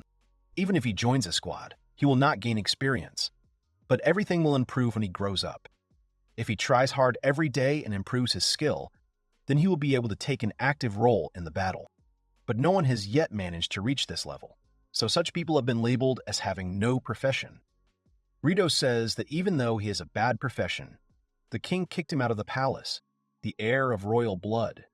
He asks if this is unreasonable. Then, she adds with a smile that, by the way, he won't be able to return to the world he lived in. He screams in shock. She replies that it's all because professions play a huge role in this world. In this world, those who don't have professions aren't considered people. They're humiliated. And that's normal in this world. What would the inhabitants think if he became king? There would be a rebellion and the kingdom would be destroyed. She says she is very sorry, but that is the reality. Then she adds again that he is very lucky, because usually children like him are killed. Reito says that it is good that he knows why his father hates him. He smiles and says that he will not worry about the past, but will only think about the future. Iris smiles and says, "What a spirit." He says that she said that people without a profession are not considered people. He asks how she thinks he will be able to survive if he does not think about the future. She answers that it is impossible. Reito asks her to tell him what to do then. Iris happily says that she was waiting for him to say that. She enthusiastically says that in this dangerous world, without possessing strength, it is impossible to survive. She invites him to study together from this very moment. Reito asks if he can become strong. She replies that it's up to him. She will give him advice, so he can rely on her. Reito smiles and thanks her, adding that he relies on her. Then he asks, he's a child now, so what about food and the toilet? She replies that his mother or nanny will take care of this. He is a child, so he's not capable of doing this himself. The girl explains that he was just sucked into a crack, so he accidentally fell into a hole leading to the lower level. He says with displeasure that he doesn't want this. He may look like a child, but he's already 15 years old. He is almost in tears and says that he cannot allow someone else to take care of his daily needs. Iris asks him to calm down and says that he is not an ordinary child, so she thinks he only needs to be patient for about a year. Reito, out of shame, jokingly asks to kill him. Iris indignantly says, when did he become a warrior captured by orcs? She tells him that he is lucky to be reborn and that he should enjoy his second life. She says goodbye. Reito starts to cry bitterly, not understanding why someone should take care of his diapers. Mom comes in and says she's back. He immediately calms down. She picks him up and says it's time to eat. He is afraid and wonders what she means by food. She starts feeding him, and he screams inside himself. His mother smiles and says how hungry he is. He continues eating and wonders what will happen to him now. The butler chases after 2-year-old Reito and asks him to wait. 2 years have passed since his reincarnation in this world. In order to learn to walk properly, exploring the estate became his daily routine. He finds a certain door and wonders what kind of room it is. Then his servant grabs him by the clothes and asks him not to do this. The girl scolds him, saying that this is a book storage facility. What does he want to get inside? He twitches and tells her to let him go. She introduces herself as a creature that controls the space between worlds. Her job is to transport those who end up here to another world. This is Reito's personal maid, Alia. She says that he can't even read yet. He keeps shouting that he can read. She lets him go and asks him to behave and stay in the children's room. Reito pouts at her. The maid sees the room and is horrified by such a mess. She humbly begins to clean up. He runs away again, asking for forgiveness along the way. She catches him again and tells him not to dare run away from this room. Reito then tells her to teach him magic. She says disappointedly that it's about that again. She asks if it's too early for the young master to learn magic. She adds that besides, she's not very good at support magic. He says that it will be enough for him even if he just shows it to him. Alia sternly says no and suggests that they start cleaning seriously. Reito pouts from the refusal. She looks at him and is touched by who is this little piglet they have here. Reito starts cleaning up and calls Alia mean. Alia says that she is not mean at all. She just thinks that magic is dangerous, so she is not going to use it carelessly. Reito says with pouting lips that he knows that too, however. He suddenly remembers something and calls Alia. She asks, is it really again? What is it? She turns around, but sees that the young master has disappeared. He suddenly appears from behind and hugs her, scaring her to the point of screaming. She turned blue with fear, started sweating, and asked where he came from. Several kobolds jump on him, and Shirosaki Reito decides to bet everything on this fireball. He suddenly steps back and screams in shock. Is it really his hands that are being sucked in? He suspects that this magic increases the force of gravity in his palms. He smiles and says that he likes it. It would be nice to make this cave his base. The wolf barks at this. He brings him some kind of bowl and puts it on the ground. Shirosaki Reito asks if this is a bowl for food. The wolf barks happily. Shirosaki Reito pats his head and asks him with a smile if he is hungry. He uses his storage and says that he has something wonderful. He puts dried meat on his bowl, and the wolf starts eating with pleasure, wagging his tail. Shirosaki Reito thinks he is remembering his dog from his past life. He strokes his head again and says that he, like Shirosaki Reito, is lonely. He says that being alone is very sad. He remembers Alia and his mother and realizes that he really can't go back. He starts to cry and then asks the wolf if he will stay with him. The wolf understands and starts to rub his head against Shirosaki Reito. Then he barks happily. Shirosaki Reito laughs and says that then it is decided. He remembers his previous dog and decides to name him the same. He names him Uru and says that from this day on, his name will be Uru. The wolf barks questioningly. Shirosaki Reito looks outside and says that the rain has stopped. He suggests using this opportunity to get him breakfast. He clenches his fist and thinks that if that's really the case, then using all his strength from the start would probably be a bad idea. He suggests trying it easier first. He happily tells the wolf that he now relies on him, and the wolf himself happily accepts this and barks at him. While hunting, a wolf chases a boar, while Shirosaki Reito sits in a tree and prepares an arrow from a bow. Just as the wolf has its teeth on the boar, Shirosaki Reito shoots an arrow and hits the boar right in the face, piercing it through and through. Shirosaki Reito comes down and says that it's great. He hugs Uru and says that he did well. The boar hunt was a success. He takes out a knife and says that he will cut up the carcass, so he will guard him. The wolf agrees with him. It's been 2 years since he's been living here. If you're wondering why he's still living in the forest, the reason is this. According to Iris, as soon as he escaped from that place, he was labeled a criminal. He was accused of treason. There was a large reward on his head, and it looked like they had already hung a poster of him all over the kingdom of Baltros. Even now, after 2 whole years have passed, they have not yet lifted the bounty on his head, and so he has no choice but to continue living here in the forest. He butchers the boar and says it's right, taking a piece, and decides to leave the rest as food for the other monsters. They leave. Shirosaki Reito says that today they will have a casserole of wild boar meat. As soon as they return, they will immediately start cooking. Uru barks happily. They go to their house and cook food. While Uru enjoys the fresh meat, Shirosaki Reito shouts that his dish is ready. He hits the tree and his hand goes through the hollows.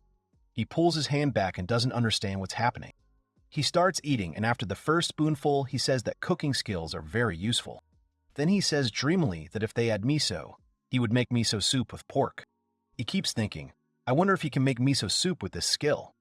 He sees a silhouette walking at the entrance of the cave. He doesn't understand what it is. He immediately arms himself. He feels the presence of some creature. Apparently his observer skill worked. He has a feeling that there's a monster there. The monster's foot steps into the room. It's a goblin with a lot of fruits walking towards him. Shirosaki Reito comes out and recognizes him. He awkwardly says, "Why is he so unexpected?" He scared him. Goblin hands him the fruits. Shirosaki Reito takes them and says that today they have Riko fruit and Min fruit then. Shirosaki Reito asks him to wait and then gives him a huge piece of today's meat. The goblin nods his head very happily. Shirosaki Reito says that this time it is boar meat. The goblin raises his hands with the meat in happiness and continues to make joyful sounds. Shirosaki Reito hopes that he understands. He had met this goblin a year ago. That day, he and Uru had gone hunting with a desire to get some orc meat. They saw that an orc was attacking a goblin. Since their goal was to get the orc's meat, they killed it, which ended up saving the goblin's life. The system notifies that the punch has been studied by him. He wonders if he studied it because of this punch. The next day, this goblin showed up with some fruit in his hands. He handed them the fruit. Then Shirosaki Reito asked Uru if he should take it. He barked approvingly. Shirosaki Reito takes it and thanks him, but the goblin immediately runs away from him, dumping all the fruits on him. After that, he often came with different fruits and vegetables in his hands. He appeared out of nowhere and held out a mountain of fruits. Shirosaki Reito then wondered what he should do about this. All they do is take, and that's bad. If he were bad, Uru would sense it. Then Shirosaki Reito handed him a piece of meat and said that he was giving it to him, even though it was leftover. The goblin glowed with happiness. So she started giving him fruits and he gave him meat. It looked like they were making an exchange. The goblin is always very happy and immediately runs away. Shirosaki Reito suddenly realizes that he has never met a single goblin in the area except him. He wonders what this could be connected with, and on top of that, he only asks for fruits and vegetables. He thinks that when the orc attacked him, he was alone too. Maybe he got lost and is leading a lonely life. Perhaps he does this only to get the meat of those monsters that he is unable to hunt. Shirosaki Reito says out loud that maybe he's as lonely as he is. Uru barks. Shirosaki Reito turns around and asks if he's awake, worried about him. He clenches his fist and says that's great. He figures it's time to try out the beefed-up version of the earth block, without holding back. The next day, Shirosaki Reito shoots an arrow at a horned rabbit, and it dies. Shirosaki Reito rejoices and shouts that this time their prey is a horned rabbit. They walk. He happily says that they will have a feast again today. Suddenly, Uru stops and sniffs something. Shirosaki Reito asks what happened. Uru starts growling aggressively. As soon as they enter their hideout, they see that the cave is destroyed. Shirosaki Reito asks who it is. Uru continues to growl. He starts searching and finds a fruit. He thinks that before going hunting, all the fruits from yesterday were eaten. Does this mean that these are new fruits and they were brought by a goblin? He suspects it at first, but then he looks up and sees huge claw marks on the walls. He thinks that, judging by them, it can be assumed that a monster of enormous size left it. He lowers his hand and sees blood. He thinks that this can't be. Is this really his blood? Here, Uru barks sharply. Shirosaki Reito asks if he has really found the trail of the monster that caused the mess here. Uru barks affirmatively. Shirosaki Reito immediately uses the skills of strengthening and fast legs. He runs along with the wolf and reaches the tree. The wolf stops and continues to growl. Shirosaki Reito asks if he is there. The wolf continues to growl and bark menacingly at the tree. He throws his fist and breaks the tree completely. The system notifies that a heavy blow has been learned. He is happy that he has acquired another skill. He decides that he will train it too. Suddenly, huge black claws appear from the hollow of a tree. Shirosaki Reito wonders what kind of monster this is. A huge black bear, several times bigger than them, comes out from there. Shirosaki Reito is speechless when he sees such a gigantic monster. He immediately calls Iris. She says that it is a blood bear, otherwise known as a red bear, and it is level 3. Shirosaki Reito asks if monsters have levels too. Iris explains that monsters have 5 levels in terms of danger, and the third is the middle level. Unless he is a high-ranking adventurer, it will be very difficult for him to compete with it. Shirosaki Reito repeats that he is level 3. Iris says that means he must be very strong. She says that this bear is the most disadvantaged opponent for them, but he has a chance to kill him if he strikes first. Shirosaki Reito asks if she is serious. Here, the bear growls at them. Shirosaki Reito says that he is in trouble. This is an unexpected encounter with a terrifying enemy, a fight for survival with a deadly enemy in the forest. The bear growls angrily and then strikes with its huge paw. Shirosaki Reito and the wolf fly back. Their blow does not hit. The bear stands on its hind legs and growls even more. Shirosaki Reito says that it was an incredibly monstrous blow. It was to be expected from a level 5 monster. He takes an arrow and quickly shoots it at the bear, who simply breaks the arrow with a wave of his paw. He punches the huge rock, causing a heavy impact over and over again. With each blow, cracks appear on the huge rock. Shirosaki Reito thinks that normal weapons don't work, so he can't avoid this battle. The bear runs towards him. Shirosaki Reito thinks that he only needs to use this magic like that time. He raises his palm and summons fireballs. He turns them into a fiery spear and sends it into action. He covers himself with his paws and growls. Out of greater anger, he strikes towards Shirosaki Reito, who jumps back and avoids the blow. Shirosaki Reito lands and says that it was dangerous. However, he confidently and stoically says that he will not give up so easily. He drops to one knee, places his palms on the ground, and conjures a burial mound. The bear seems to be sucked down, as if in a swamp. Shirosaki Reito says that if the fire spear is no problem for him, then how could he do it with a stronger fire power? He summons a large fireball above himself, raising his palms up. He launches an attack at the bear while it is in the ground. Sitting stuck, the bear burns with screams. Shirosaki Reito wipes his sweat and says that he spent too much mana. Uro starts barking excitedly. Shirosaki Reito turns around and sees another bear attacking him. He thinks for a second that this means there was another one. The bear hits Shirosaki Reito, who flies back and hits his body against a tree, after which he falls face down. He steps back and says that it's not like that you need to be more. He doesn't finish the sentence and decides to take another shot, betting on him. The bear approaches him and growls even more aggressively than the first one. Shirosaki Reito barely rises and does not know what to do. Then Uro runs up, pushes Shirosaki Reito from his place and gets hit by the bear himself, groaning in pain. Shirosaki Reito calls Iris. She says that the situation is clearly not the best. They should be careful, because she is not able to see his future. Since he had already used up a lot of mana on the magic combo, it was dangerous to continue using it. Shirosaki Reito asks her how she will order him to fight then. She asks how about defeating him with the skill he is best at, which is swordsmanship. Of course, his sword will not be a normal one. Shirosaki Reito wonders what other unusual sword this is. Then he remembers something, runs to Uru and starts to heal him with enhanced recovery. The wolf groans in pain. Shirosaki Reito tells him to hold on. Uru's wound gradually heals. Then he stands up completely unharmed. Shirosaki Reito turns to the bear and thinks that he needs to concentrate his magical power to create this unusual sword. Shirosaki Reito speaks to Uro.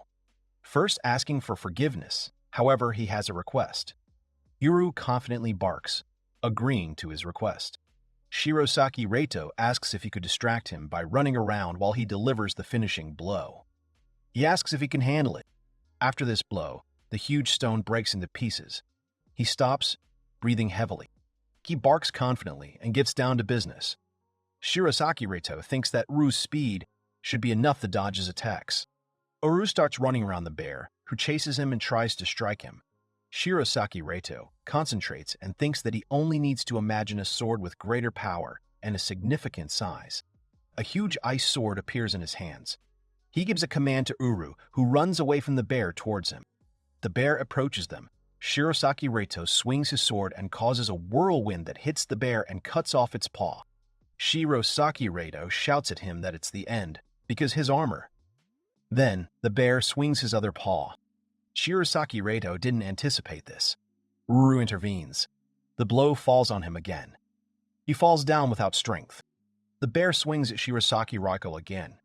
Then a goblin comes out of the bushes and jumps on the bear, stopping him. The goblin sank his teeth into the bear. Shirosaki Reito is surprised that the goblin is protecting them. The bear growls loudly and grabs the goblin in his paw. Shirosaki Reito asks to wait and that he will help now. However, the goblin takes his last breaths.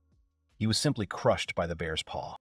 The goblin makes its last sounds. Shirosaki Reito's eyes widen in horror. Blood comes out of the goblin's mouth. The bear turns to Shirosaki Reito.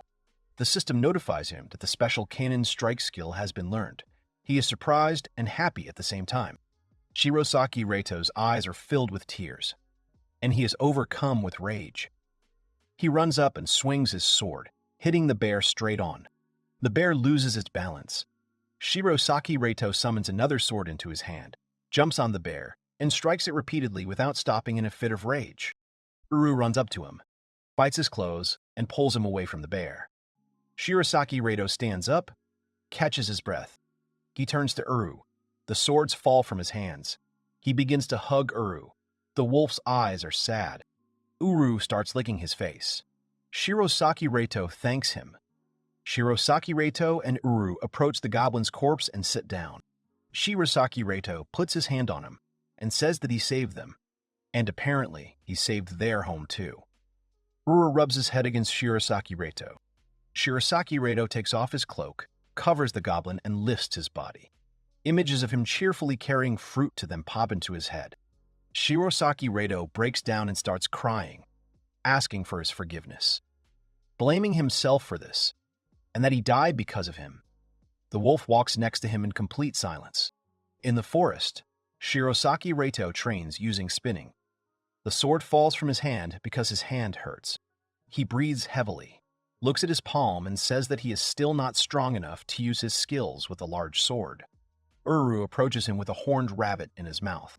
It uses wind pressure, after which all kobolds die. The system notifies that the special skill Flaming Bullet has been learned. He says that it's great. He got another skill. As soon as he raises his hand, he screams in pain, and then immediately uses the recovery boost. Shirosaki Reito approaches him and says that he caught the prey and that it is impressive. He turns around and sees a cross made of wooden sticks. This is some kind of monument to a goblin buried near a tree. Shirosaki Reito purses his lips and says that in order to become stronger, he must eat a lot and gain strength. Shirosaki Reito has lived in the forest for 4 years. Shirosaki Reito is riding on top of a wolf with him. A boar is flying towards them. The wolf leaps high above its prey. Shirosaki Reito swings his sword using Skull Splitter. He kills a huge boar with one blow. Shirosaki Reito lands and breathes loudly, holding a large sword behind him. Shirosaki Reito turns to Uru and says that it is great, allowing him to eat half of the boar. Uru barks happily. Shirosaki Reito pets him and says that he has grown a lot too. Now Uru is twice as tall as Shirosaki Reito himself. While Uru enjoys lunch, Shirosaki Reito cuts up the meat and suggests making a meat hot pot today. He notices something in the meat and takes out a small crystal, not understanding what it is. He immediately calls Iris. Iris says it's called a magic stone. He doesn't understand and asks again. He exhales and says, "So this is what it feels like to have sore muscles." to think that he will damage his body too. She explains that a magic stone is a gemstone that contains the magical energy of a certain element, and magicians use these stones to enhance their magical power. There are only a few places where you can find these magical stones, like volcanoes with fire magic, lakes and oceans with water magic, and so on. Shirosaki Reito asks why he would end up inside a wild boar, and she says that it's not that uncommon. She says that, after all, magic stones are the favorite food of most monsters. Shirosaki Reito is surprised and asks if they eat them. Iris explains that they don't eat the stones, but rather absorb the magical energy stored in them, and large monsters can use them to enhance their abilities, just like mages. Shirosaki Reito says that he understands and thanks her. At this point, Iris abruptly asks him to wait because she has good news for him. He asks. Iris says that there is no longer a reward for his head and that he is finally free. Shirosaki Reito asks if this is true. Iris says that it seems like the kingdom has declared him dead since he hasn't been found for 4 years. Shirosaki Reito thinks that now they can finally go down to the village, but then he says out loud that he has no money. Iris asks why he doesn't just visit the nearest village and sell the materials from the monsters and the wild herbs he collected. He thinks that he needs to train even more if he wants to learn all the martial arts skills. Then he thinks, shouldn't he be a support mage? Since he has the skill to mix ingredients, why doesn't he make a healing potion or something like that? Shirosaki Reito thinks about it, repeats her words, and says that he understands. He starts to speak worriedly, turning towards the wolf. She immediately tells him not to worry, because he can take Uro with him. She says that if he puts a collar on him, he will seem like a normal dog. Shirosaki Reito is surprised and asks if she is serious. Shirosaki Reito says they shouldn't abandon him, and he feels relieved. He exclaims that this is great. He suggests that they then prepare to go to the village. He puts all the items back into his storage, cleans up his cave, collects all the things and looks around, stopping at the exit. They approach the goblin's grave, bow with prayers, and then he says they are leaving. He saddles Uru and they race toward the village. They come out into a clear open field. Shirosaki Reito happily says that they actually came out of the forest. Uru stops a little. Shirosaki Reito says that Iris said that there is a village somewhere around here. He suggests that Uru go there first. He listens to him. They approach the village gate. Shirosaki Reito says that here she is. They go in together. There are almost no people. Shirosaki Reito says that the village is completely destroyed. Iris was right. This village was destroyed by a squad of goblins. A few days later, he is training. Aaliyah shouts at him to speed up the pace. He shouts as he runs that he knows everything. He passes by the dead and says that they left the corpses untouched. Whines. Shirosaki Reito winces, saying how strong the smell of death is. He leaves Uru outside and tells her to keep her eyes open and be careful. He goes into some room. He digs through the drawers, takes out clothes, tries them on, and says the size fits him perfectly and the design is the same as what he wore before. He thinks it was a fashion trend. He used his sewing skill to mend the clothes he wore, but after 4 years, it's no surprise that they are too small and tattered. Now that he can go out in public, he still needs clothes, so this is perfect. He looks at the family picture and says in his mind that he is a little sorry, but he needs to take something. Now that he has new clothes, maybe new cutlery will come in handy. At that moment, he hears shouts from the street that it is a magical beast. He wonders if there is a voice there. He goes out and sees men saying to look at a magical beast. It looks like a white wolf. Another says that it is the first time he has seen such a rare monster. Uru starts growling loudly at them. The man says that whatever it is, he orders them to just kill him and refresh him, because he will bring them a lot of money. Uru starts growling louder. Then Shirosaki Reito intervenes and yells to wait. Shirosaki Reito hugs Uru and asks him to calm down, shocking the others. His life changed especially after he learned those new skills.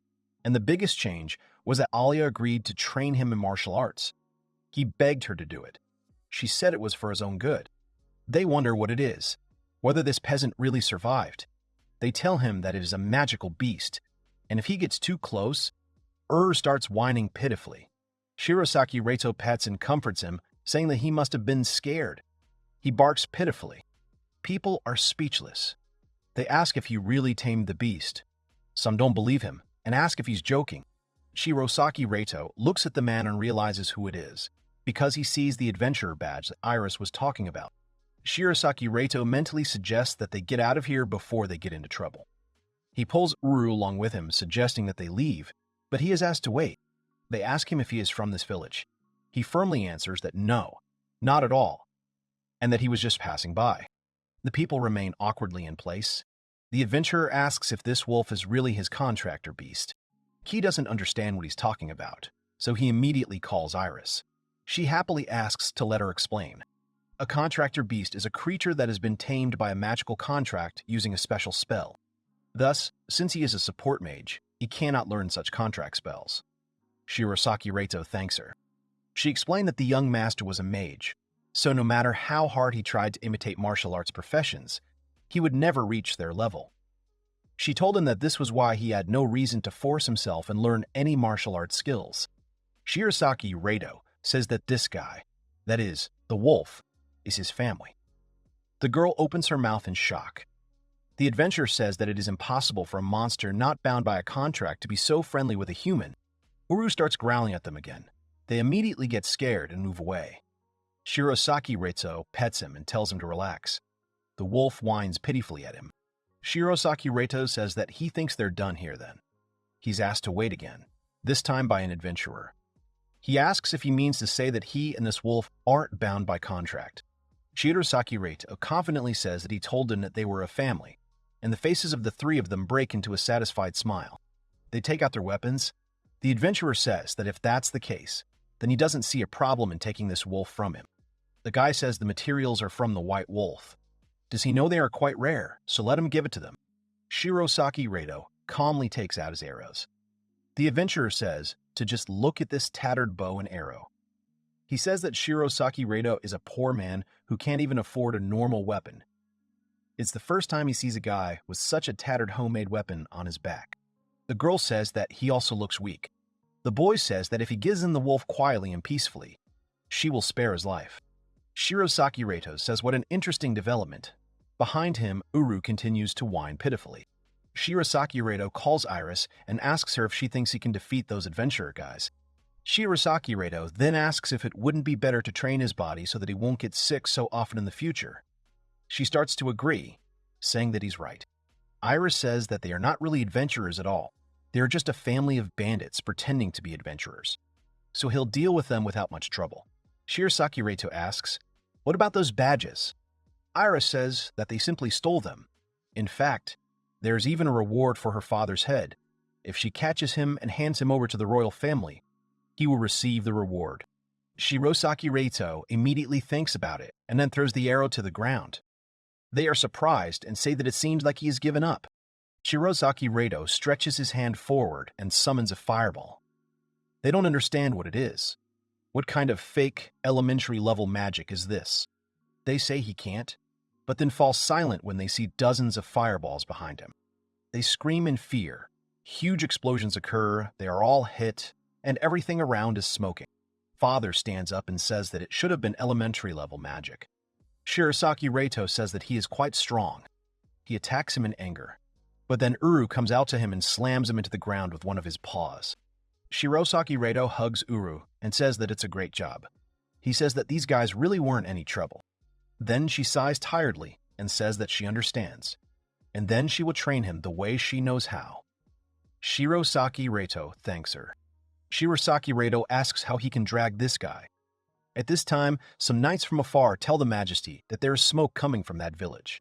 She asks if it wasn't completely abandoned. The soldiers say that there might still be survivors there then. This beautiful girl with dark hair orders everyone to move forward. In the village, Shirosaki Reito is carrying the three bandits on a chariot. Shirosaki Reito says that now they can take them all to the city. They are happy that they found a carriage. Shirosaki Reito tells Uru that she looks quite heavy. He asks if he can handle it. He barks affirmatively.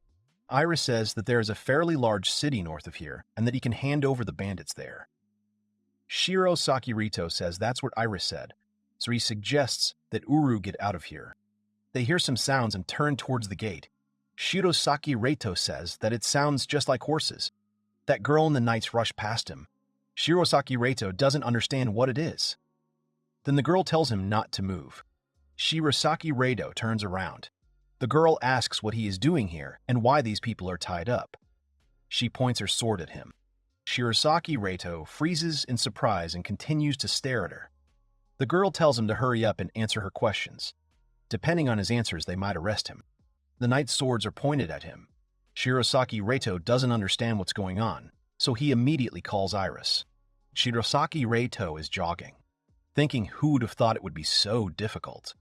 Aliyah tells him that she will make him run first, to train the lower half of his body. So he has to run 100 laps around the mansion every single day. Shirosaki Reito tells her that he understands her. Iris tells him that these are the Knights of the Valkyrie, one of the knightly orders of the Kingdom of Baltros, and the girl in front of him is the first princess of the kingdom. She is the eldest of the previous king's 3 daughters, meaning she is Shirosaki Reito's cousin. Shirosaki Reito wonders if she is his cousin.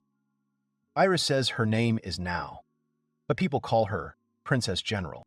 Shirosaki Reito says that he heard a little about her after reincarnating, but he never thought he would meet her in a place like this. He asks what a member of the royal family is doing in this village. Iris says that she told him that the village was attacked by goblins, but that the village had barrier stones and bait stones to repel the demons. Shirosaki Reito says that it's like the mansion he lived in. Iris says that's true. Monsters usually wouldn't go near this place, but for some reason, goblins attacked the village. That's why the Valkyrie Knights came here to investigate what happened, and the royal capital is not that far from here. Shirosaki Reito understands now, says that she is right, and it is strange. Then he remembers that she asked him what he is doing here. He asks Iris what he should say. Iris says that she thinks he should be honest and say that he caught the bandits, but he should pretend to be a peasant who was left behind. Shirosaki Reito says that's great, but can he tell them his real name after all? He was wanted until recently. Aliyah hands him the weights and suggests that they train his muscles at the same time, so she asks him to constantly wear these weights on his arms and legs. Iris says that won't be a problem. In fact, the wanted poster only showed a sketch of him as a child, and the reward amount, his name was never mentioned. As a member of the royal family without a normal profession, his birth was a well-guarded secret of the kingdom. Even the daughters of the previous king were not informed of his existence. Shirosaki Reito replies that he understands. Iris adds that since there are no surviving villagers to disprove his alibi, the knights will not know that he is lying. She tells them to call her again if there is a problem. She disappears. Shirosaki Reito tells Now that he is from this village, and his name is Shirosaki Reito. Now asks if he is the only surviving resident of this village. He says yes, and that a few days ago his village was attacked by a squad of goblins, and he miraculously managed to escape. He adds that he had nowhere to go, so he was forced to return to this village. The princess listens and says that it is fine, but she asks, pointing to the cart, "What about these tied-up boys?" Shirosaki Reito says that they were bandits and that they were trying to steal something from the village, so he had to stop them. She thinks. A soldier comes up to him and whispers something. Shirosaki Reito really tenses up.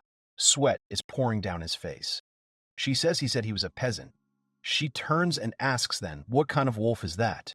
Shirosaki Reito opens his eyes and sees the notification and says that it was terribly powerful. Who would have thought that basic magic with the help of magic enhancement could become so powerful?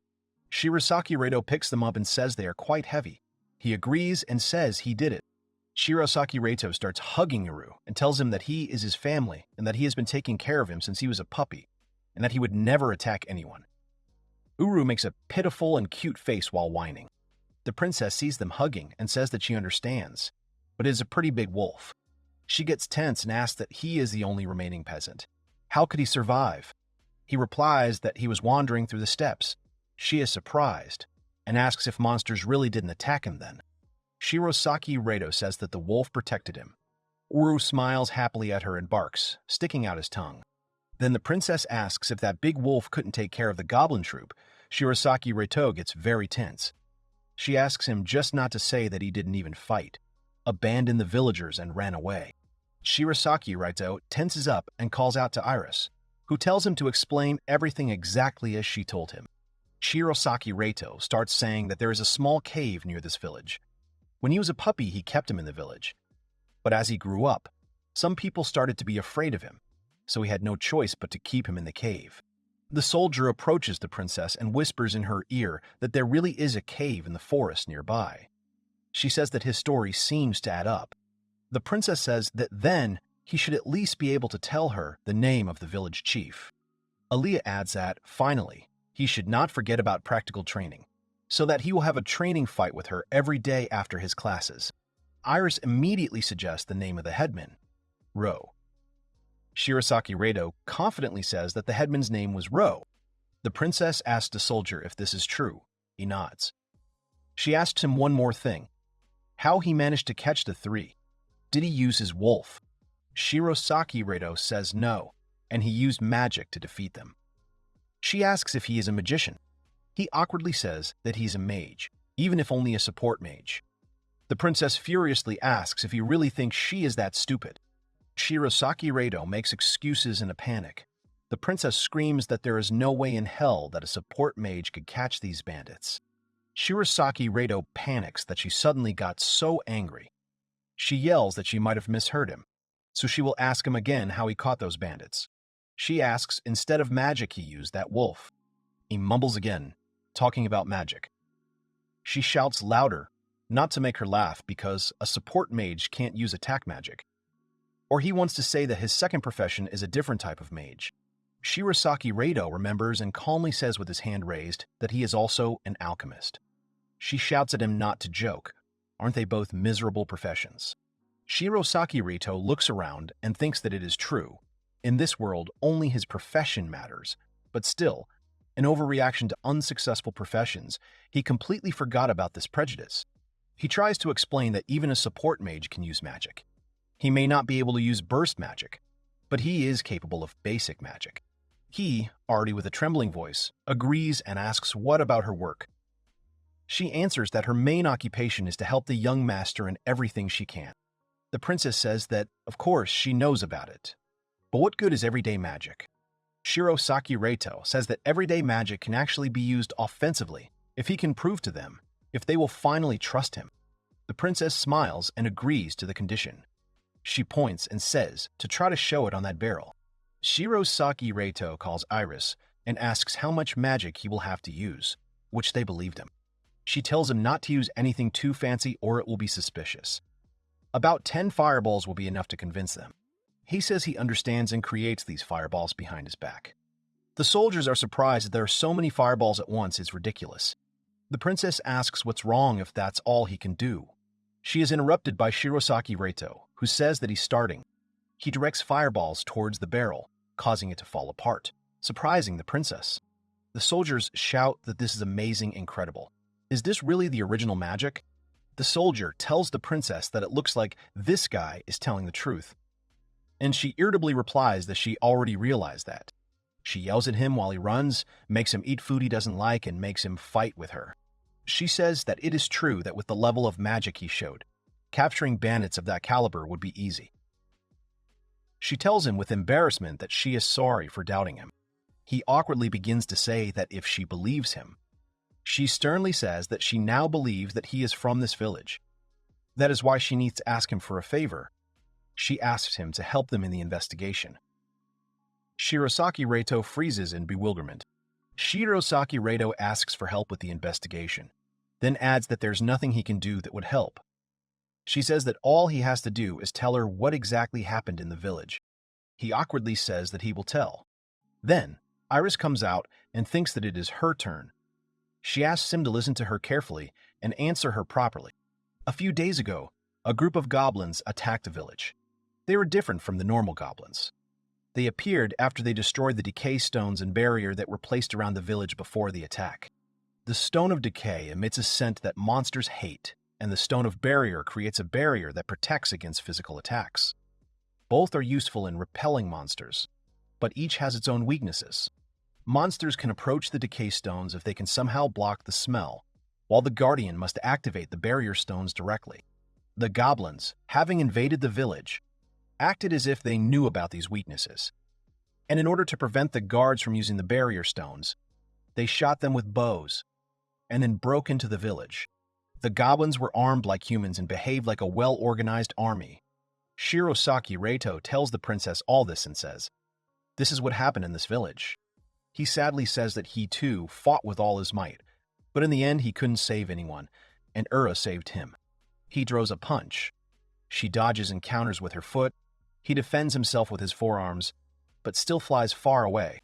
Noah says he can't believe it. They got rid of the magic stones. Goblins are simply not capable of such intelligent behavior.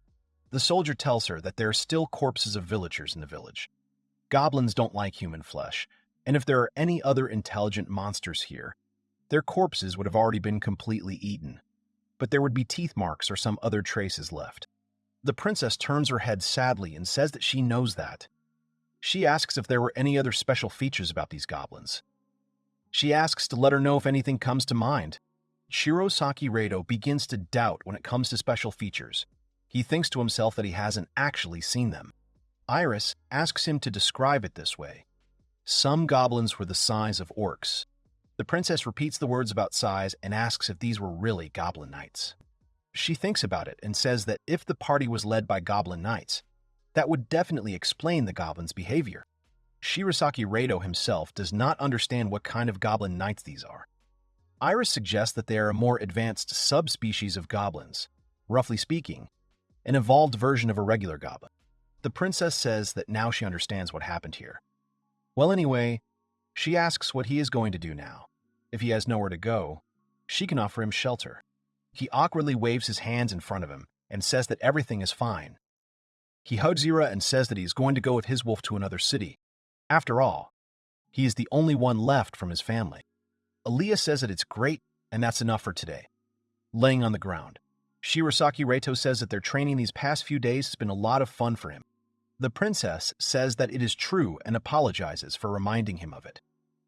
Shirosaki Reito at this time thinks that they definitely cannot go to the capital of the kingdom with her. She says that if you think about it, he showed them some impressive magic, so why shouldn't he try being an adventurer? Shirosaki Reito doesn't understand what she means by this. The soldier tells the princess that it's a bit off, and she signs the document. Noah says that with the resources of his worthless profession, it will be difficult to survive in such an occupation. So whether he survives will depend on him. She hands him a document and a pouch. She says it's his bounty hunter reward and identification. They'll help him when he gets to the city. He sees this and thanks her. Uru also rejoices with him. The soldier tells the princess that the investigation of what happened in the village is complete. He offers to return to the capital. Noah agrees. She calls Shirosaki Reito with her. They offer to escort him to the nearest town. She shouts to her soldiers to put him on his horse. Shirosaki Reito says that everything is fine, and that he can just mount his wolf. He saddles Uru. Noya says in surprise that she understands. She looks at everyone and says that it looks like everyone is ready to go. She shouts to everyone that they are moving out. On the way, Shirosaki Reito thinks that if you look closely, it looks like the entire squad is made up of girls, and they are all so young. He asks one of them for forgiveness and if she can spare him a minute, but she answers him in an inhuman way. He thanks her. Aaliyah says with a smile that they will have another training session tomorrow, so let him wait for her. Shirosaki Reito looks and notices the ears and tail. She must be a beast man. He asks why there are no men in the squad. She easily answers that it is because the princess hates them. Shirosaki Reito is surprised and asks again if she really hates men. He says that it didn't seem that way to him at all. Another girl tells him that this was the first time in her life that their princess treated a man so well. Shirosaki Reito doesn't understand what's good about it. She says that the princess is the kind of woman who favors strength and talent. She says that maybe the princess saw potential in him. Shirosaki Reito says calmly, that's how it turned out. That Beastman girl asks if it's not because of the amazing magic he showed them that she would like to learn it too. Another girl tells her that she can't use magic, and she howls at her indignantly. Shirosaki Reito says that now he understands why there are no men in their squad, but why there are so many young people in it. They tell him that many of their troop are both skilled in weapons and talented in magic. Magic is strongest in the teens to 30s, which is why their troop consists only of young men. That girl says she can't use magic, but she was confident in her sword skills, so she applied to be a knight and was accepted. They stop abruptly. They scream that it is a monster. Shirosaki Reito does not understand what is happening. What is this noise? Shirosaki Reito looks at her with bitterness and thinks that for some reason now it doesn't seem at all that they will have to go their separate ways very soon. A huge worm crawls in front of them. Shirosaki Reito immediately asks Iris what it is. She explains that this monster is called the sandworm, although they are usually harmless to humans. Moreover, they help to increase the fertility of the soil and are very popular with farmers. They will not attack unless provoked. Shirosaki Reito says, "What a relief," with a sigh. However, according to Iris, they are very unsightly to look at, so most women don't like sandworms. She advises him to never kill one. If he is not careful, his corpse will emit pheromones that will attract more worms. She told him to be careful. Shirosaki Reito doesn't understand. Didn't she just say something alarming? Here the command is given for everyone to form up in attack formation. Shirosaki Reito does not understand if they are really going to fight. He yells that this is bad and that they should be told not to fight. He yells at Princess now not to harm this monster. If they kill it, it will attract more. He stops abruptly, seeing the princess in a strange state. She swings her sword and haltingly tells him not to worry, because a royal knight would never lose his composure. The other girls tell her that it's enough for her not to force herself. Shirosaki Reito asks if the princess isn't acting a little strange, and they tell him that of course, after all, the princess has a fear of insects. She tells how when the princess was a child, she was seriously injured by a bug-like monster, and since then, she has been afraid to fight them. As far as he can see, she is completely unable to attack. Shirosaki Reito doesn't understand how she can tell him such a thing with such a stone face.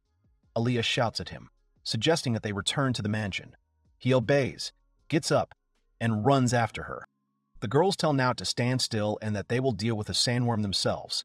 She says that everything is fine and that she will fight this monster herself. She stands with her hand outstretched with a sword. The worm approaches and only rubs its head against her. The princess faints in shock. They tell her to hold on. The girls start getting angry at how dare he hurt the princess. Then Shirosaki Reito yells at everyone to wait a minute, as he said, if they kill him, more worms will appear, so they shouldn't kill him. The girls start to get angry at how he dared to harm the princess. They are ready to attack, their swords raised. Shirosaki Reito keeps trying to tell them not to fight the monster. He knows it's bad. If they try to kill the worm, its pheromones will attract even more.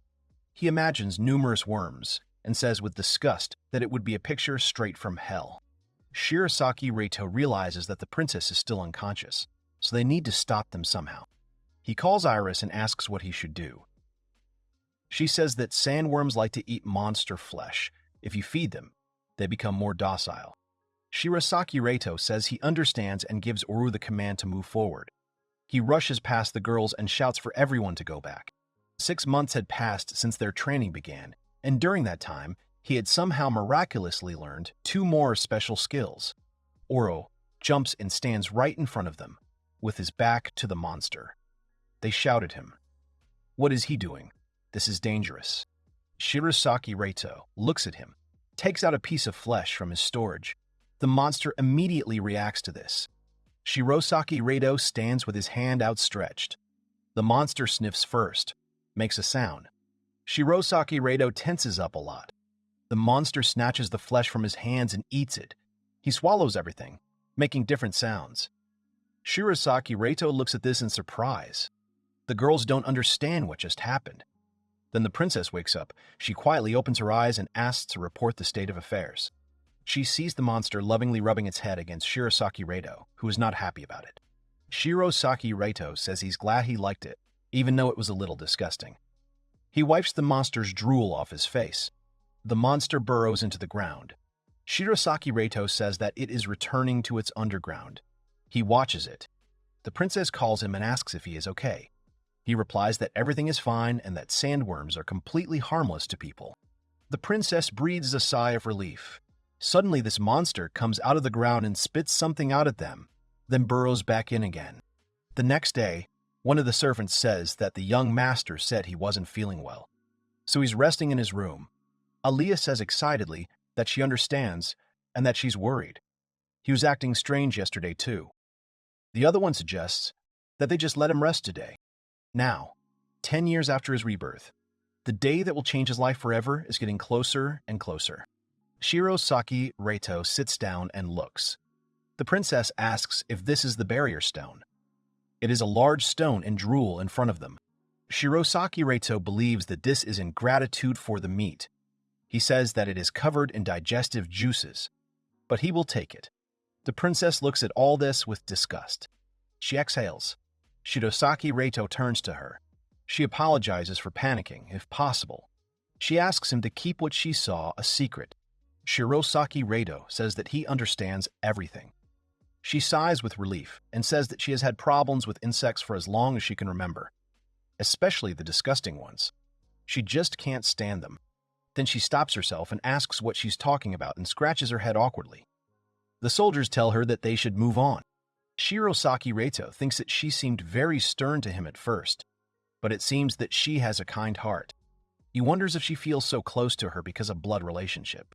On the way, he asks Princess Now if she really has a swordswoman profession. She replies that no, her professions are a knight and a fighter. She immediately warns that if he calls her a musclehead, she will kill him. Shirosaki Reito asks if there is a difference between a knight and a swordsman. She replies that there is. It is said that among professions, a knight's rank is higher than a swordsman's. But in reality, there is no way to determine which profession is better. Even if they are both related to the sword, each of them has their own strengths and weaknesses. Shirosaki Reito asks if all members of the order have the knight profession. The servants of the mansion are preparing in a panic, asking if all the ingredients for the banquet have arrived. Someone orders more decorations to be brought. She replies that no, and to learn swordsmanship, it is not necessary to have a sword-related profession, but it requires a lot of effort and dedication. Shirosaki Reito says that he knows this well. He remembers training with Aaliyah, sadly says that he, in the end, only has worthless professions. Now thinks that the fact that she told him about her weaknesses, she thinks that he is definitely weird. Shirosaki Reito says that he sees something up ahead. Now says that they have already arrived and that it is just in time. She says that, like she said in the village, if he is interested in becoming an adventurer, then why not give it a try? Shirosaki Reito still doesn't understand. Now says that adventurers throughout history have made their name there. Before them, a view of the adventure city of Luno opens up. This is the first city in Shirosaki Reito's life. Now the door of adventure opens. They say goodbye. Shirosaki Reito thanks them for seeing them off. The princess says that there is no need to worry after all. He has helped them with many things too. Now says that now she can report to her father properly. Shirosaki Reito asks, what is this? Why to her father? She says that she just did it that way. She then sternly tells him not to lose the ID she gave him. No matter where he wants to work, he will need it. Shirosaki Reito's mother suggests that the butler should mark out different colors here, and he suggests more options. Someone expresses hope that he will really like the gift this year. She adds that, besides, he is definitely talented. With such strength and intelligence, even with his worthless professions, he will fit in well with adventurers. She extends her hand to him. He happily thanks her. The princess asks them both to take care of themselves. Shirosaki Reito shakes her hand and thanks her again for her help, while in the background a joyful Oro quietly howls positively. Now saddles the horse and bids them farewell, after which everyone leaves. At this time, other soldiers stand behind Shirosaki Reito and say, "Wasn't that the Order of Valkyrie?" They wonder how this boy is connected to them. Shirosaki Reito hands them a piece of paper and says that he would like to pass. The soldier reads it and says that it is from the royal family. They both bow to him now, asking forgiveness for his rudeness, so that he can go inside the city. Beyond the gates, they walk further. They ask him to take care of himself. Shirosaki Reito looks at them in surprise, and then is even more surprised when he sees people inside. He stops at the entrance with his mouth open. He sees many people, trade, busy people. He says that he has never seen so many people in one place before. Then someone turns their attention again, shouting to the others, "Isn't that a white wolf?" They say, "Can you be serious? It's impossible for this little guy to tame him." Another says his fur is beautiful. "I wonder how much it could be sold for." Someone asks, "That is, it will be tomorrow, the young master's 10th birthday." Shirosaki Reito thinks, as expected, Uru singles out. He decides that he needs to quickly find a hotel. One of the stall holders shouts at him about some horned rabbit kebabs. Another with a crate asks if he'd like some smoked orc meat for his dog. Another woman in a dress asks him, calling him a sweet boy, if he would like to let his sister take care of him. He shyly declines thanking her. They move on. He becomes wary because his presence detection skill just worked. He realizes that someone is following them.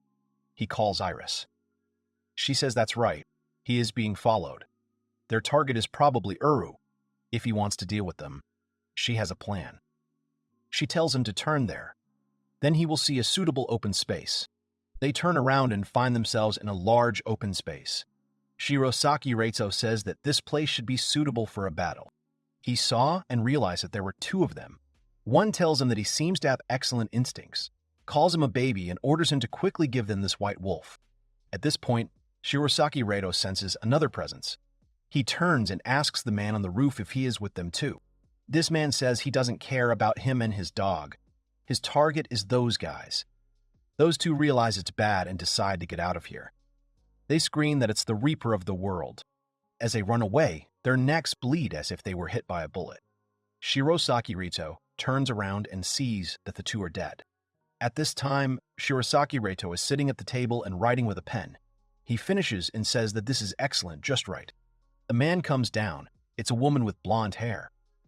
She said that he had no business with him. But now that he saw her at work, he thinks he should take care of him too. She throws some kind of bag into the ground. Shirosaki Reito immediately tells Uru to run. This bag causes smoke and fog. Shirosaki Reito calls Iris. She says that the bag contained a powerful sleeping powder. She wants to deal with him when he passes out. Inhaling even a small amount will make him unconscious for half a day. The smoke disappears. Shirosaki Reito doesn't know where to go. That woman with the knife appears from behind. She swings it. Shirosaki Reito manages to duck and avoid the blow. He jumps back and lands back. She recognizes the movements and asks if he is a killer too. Shirosaki Reito replies that it can be said that the killer raised him. If she wants to fight, then he will too. He conjures an ice sword. She is surprised by the appearance of a sword made of ice and asks if it is true that he is a magician. Uru appears behind the woman and growls, wanting to attack, but she only kicks him and tells him to get lost. Shirosaki Reito gets angry and attacks the woman, who dodges the blows and says that she won't hit her that way. She jumps on top of him and asks him if he's never really fought anyone. He yells, "So what?" He wonders if it's good enough. He calls Iris, she shows up, and after reading his letter, she says it's okay. He stops abruptly as the woman disappears from the field. The woman comes down from above and kicks him. He flies back to the wall. The woman laughs and says what a funny guy he is. After he pulled out those big swords, she wondered how strong he was. She says that it turns out that before this, he had only fought monsters. Even newbie adventurers wield a sword better than him. Shirosaki Reito thinks that she is right. He has fought monsters many times, but he has almost no experience fighting people. He can't believe that she sees right through him. She even easily repelled Uru's attack. He understands that she is strong. Her first profession must be an assassin, and her second is either a fighter or a swordsman. He goes on the attack with Uru, thinking that even so, he can't let her defeat him. He creates a hurricane with his sword. She easily dodges and uses several knives.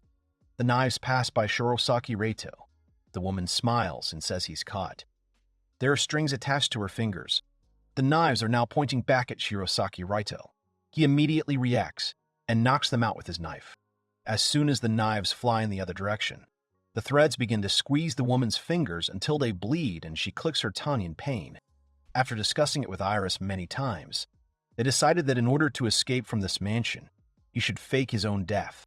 Shirosaki Reito seizes the moment and says that she has opened up. He summons an ice sword and prepares to attack. The woman says that the size of the sword does not matter. If it does not hit the target, then it is useless. Shirosaki Reito says that's why he'll hit her. He uses a spin. The woman first says that such an attack does no harm, but her weapons fly off. She says that it's impossible. Then Shirosaki Reito immediately strikes a second time and screams just like that. The woman falls. Shirosaki Reito catches his breath. He tells Iris that she was truly strong. Iris says that it was dangerous and that there was a big bounty on the woman's head. She couldn't tell him about it earlier because he ran away unexpectedly. Shirosaki Reito says that she could have told him anyway. Shirosaki Reito thinks that he still has little experience in fighting people. Fighting people and fighting monsters are completely different things. Iris says that to overcome this weakness, he should properly take up sword training. But first, he needs to go to the Adventurers Guild and register. She offers him this reward. Shirosaki Reito says that this is the guild that Iris was talking about. He looks at the building and wonders if it isn't rather run down. He walks into the guild, holding this woman on one shoulder. Someone immediately tells him that they don't sell things like that here. Someone in the room assumes that there is a reward for her head. Shirosaki Reito approaches the worker, apologizes, and says that he has caught a wanted criminal and wants to collect the reward. He will leave his last will, shape-shifting to recreate his skeletal structure from the bones of monsters, and place the result in an incinerator behind the mansion, then light a fire in it. To think that he would have to write down his last will to stay alive. She looks and screams that this can't be. It's Mira, a wanted criminal of rank A. She asks him if he caught her. He replies that he did. People in the hall start to gather. They ask what she said, if this is really the famous beheader. They scream how this guy could do such a thing. They don't believe it, and ask if it's really Mira. Shirosaki Reito says that he actually just found her unconscious in an alley, and found out he decides to just make something up. He says that after that, his wolf friend didn't let her escape. She says how lucky he is. She congratulates him and hands him 15 gold coins as a reward. He thanks her. Someone from the audience says that he is lucky. They tell him that he won't have such luck again. They ask him to buy them something to drink. Someone else says that it is not proper for adventurers to use civilian clothes. Shirosaki Reito apologizes to her again and says that he wants to become an adventurer. He asks if he can register here. The worker says of course he can. She asks if he has his ID with him. She hands over a document from Now and says that he was told that this document would suffice. She asks to see it. As soon as she starts reading, her eyes widen and she says, "This can't be. This is from the royal family." He says that besides, he has already collected everything he needs for the escape, so he believes that they will pull it all off tonight. She asks him for forgiveness and asks him to wait. She will step away for a second. She calls the guildmaster. A large and very tall girl comes out of the door. She asks what all the noise is about. Shirosaki Reito is surprised. Shirosaki Reito thinks to himself that she is so huge. This guildmaster asks menacingly what is going on here. The worker asks her to look at it. She says this guy got the signature of the royal family. She asks if she has the skill to judge if it is real. She says it is real. That's why she called her for advice. The guildmaster reads carefully and thinks. She says it's hard to imagine that same man-hater princess would do something like that for a guy. She reads that he is an excellent user of elementary magic. She smiles and asks if it is interesting how he uses magic. Shirosaki Reito asks if he can register as an adventurer now. The worker turns to him. She asks the headmistress what they should do since the princess herself recommended him. Should they exempt him from the exam? But she snaps that such a thing would never happen.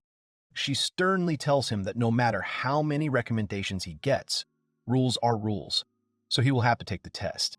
Iris says that's absolutely true after all. His father had already decided to get rid of him. She's also curious about how exactly he fights with entry-level magic. She calls him rudely, causing Shirosaki Reito to flinch, and tells him that if he wants to become an adventurer, then he should follow her, because the exam is starting right now. Shirosaki Reito is shocked by this. The worker says that they still haven't received the exam fee. She briefly says that they will deal with it later. She opens the door. Shirosaki Reito follows her, looking around. He wonders what kind of place this is. The guildmaster calls him, saying that the training grounds are further away. They arrive at an empty room that looks like a ring. She finally introduces herself, says that she is the local guildmaster Ball, and orders him to get in there now. He obeys and then asks what they will do. Ball raises his sword and says that they will conduct a practical exam. She adds that, although she has no intention of doing anything, he is free to attack her until the sand on the clock runs out completely. She says that the damage he deals will be used to determine his adventurer rank. She adds that there are no restrictions on the use of weapons or magic. He will always defend himself. Shirosaki Reito wants to say that she can do that. Ball rudely interrupts him. shouting that it's too early for him to worry about her. The only thing she can't do is attack. She can still move, so he shouldn't think about it. Shirosaki Reito is outside again, training hard to summon a windblade. He is happy and says that it is wonderful. Everything is as he expected. Moreover, she is sure that the order to kill him will be issued tomorrow on his birthday. So it may sound a little unexpected, but it would be better for him to leave the mansion today. He excitedly replies that he understood her. He immediately uses physical enhancement and summons his ice sword. Ball says he uses strange magic. She's surprised by the sword made of ice. She turns over the sand clock. Shirosaki Reito immediately attacks. He attacks her with his sword. She defends herself with her sword. Shirosaki Reito swings again. She asks what kind of movements these are, and that he can't even be called a half-swordsman. Shirosaki Reito steps back after short thought decides to use a whirlwind. She again prepares to reflect the blow. As soon as Shirosaki Reito swings, he uses helmet splitter before bringing his sword down hard on her. Ball dodges the blow. Shirosaki Reito uses a spin. She deflects his blow. At this point during the clinch, Shirosaki Reito decides to let go of the sword. Bal wonders if he let go of the sword. Shirosaki Reito prepares his fist and attacks with it from the other side. Ball manages to react and uses body reinforcement. Not only Shirosaki Reito himself writhes in pain from the blow, but Ball as well. Shirosaki Reito rubs his fist, groans in pain, and asks what kind of skill that was. She also sighs and asks what his fists are made of. She rubs her side and says he gave her a nasty bruise. She asks if he really is a mage. Shirosaki Reito sadly says that she is right. Iris sees this and tells him not to worry. She will definitely take him to a safe place after the escape. She straightens up and says, whatever, let him attack. She admits that he managed to hit her, but he will have to continue until the time runs out. Shirosaki Reito doesn't understand and asks if the exam isn't over yet. She yells at him. Didn't she tell him from the start that he needs to attack her before the time runs out? After all, his rank will be determined based on the damage he deals to her, so he better take it seriously. She tells him that if he tries hard enough, he can become a high-ranking adventurer from the start. Shirosaki Reito looks at his watch and realizes that it's still half past. He asks he can use magic too. He summons a fireball. This ball grows to enormous sizes. She begins to become wary and asks to wait. He attacks her with a firebomb. She puts the sword in front of her again and asks who he thinks she is. She uses the helmet splitter, which removes the fireball. She says it was quite unexpected. She thinks it's not bad. Shirosaki Reito is surprised that magic can be cut like that. He asks if it is a sword technique. She asks him not to make her laugh. She explains that it's because her greatsword is made of mithril, a weapon made of magical metal that can repel any magic. Shirosaki Reito creates many more fireballs and asks how about this and sends out a scattered volley. He remembers something, looks at the box and thinks that he should return this, what his mother gave him. He wonders what is inside. Val spins his sword and reflects all the fireballs away from him. Shirosaki Reito thinks and sends her fiery spears. She says how interesting it is. While she is deflecting all his blows, he comes up to her from behind and prepares to strike from behind. He uses the helmet splitter, but she still deflects the blow and says that it is too naive. He summons a windblade with his free hand, and she steps away from him. She asks with a smile if he really decided to combine fencing and magic. Shirosaki Reito thinks that this windblade would finish off even an orc with one blow. He catches his breath and says that she is strong. He is slowly weakening and believes that his magic reserves are already at their limit. Ball says that it seems that he is more exhausted than she is. And what is he going to do now? There is still time left. He swings. Ball wonders if he's still trying to do something. Then she adds that it's good. She even likes them. She tells him to attack. Shirosaki Reito tells her if she can move 3 steps to the left, she doesn't understand and thinks that she can. Here Shirosaki Reito takes advantage of the all-seeing gaze. He watches and thinks that it's great that the position and distance seem right. He holds his sword tightly and uses a simple spin. Ball doesn't understand and asks why he is spinning. What is the point? He picks up a fork and figures it wouldn't hurt to look inside. He uses his shape-shifting skill and makes a key out of the fork. She begins to feel the wind itself and that it is accelerating. Shirosaki Reito spins more and more, causing power. She uses her charged blade and stops Shirosaki Reito's rotation with her sword, causing the sword to shatter into pieces. He falls backwards, but Ball herself notices that there is now a crack in its place, and not a small one. She says she can't believe he was able to damage her weapon. She adds that he is good. He barely breathes and demands the exam results from her. She says that he passed, and that after that no one would do something stupid like refuse him. She laughs and says that she also attacked in the heat of the moment, so as compensation she will waive his exam fee. Shirosaki Reito lies down and says that he passed.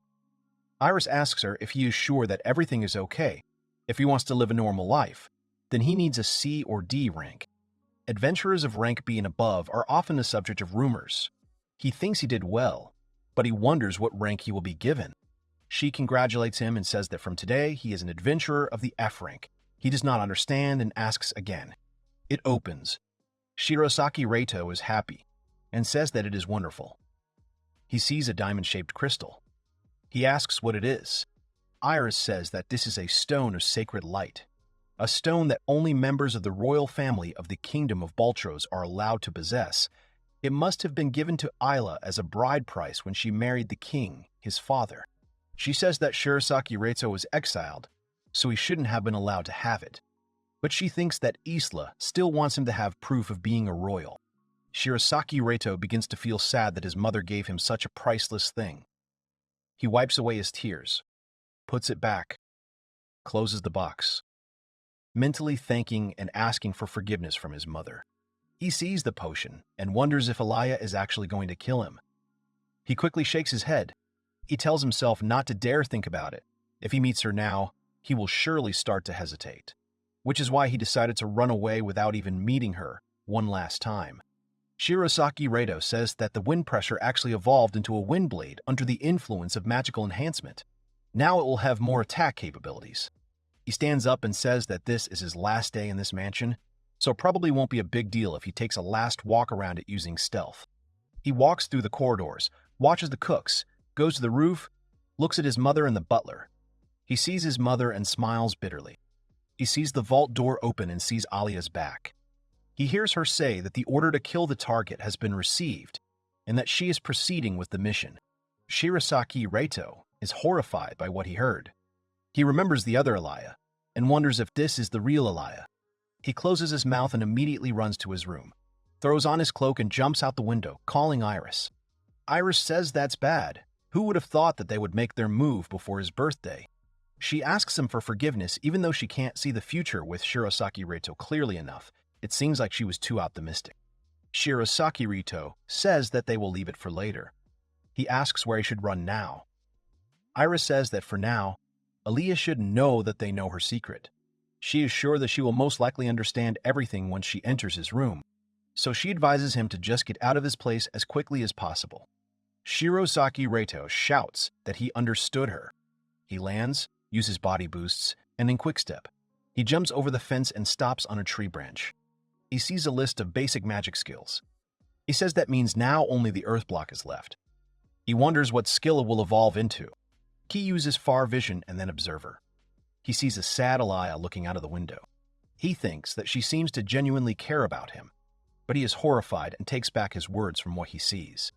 Aliyah stands by the window with a knife and looks for him with a predatory gaze.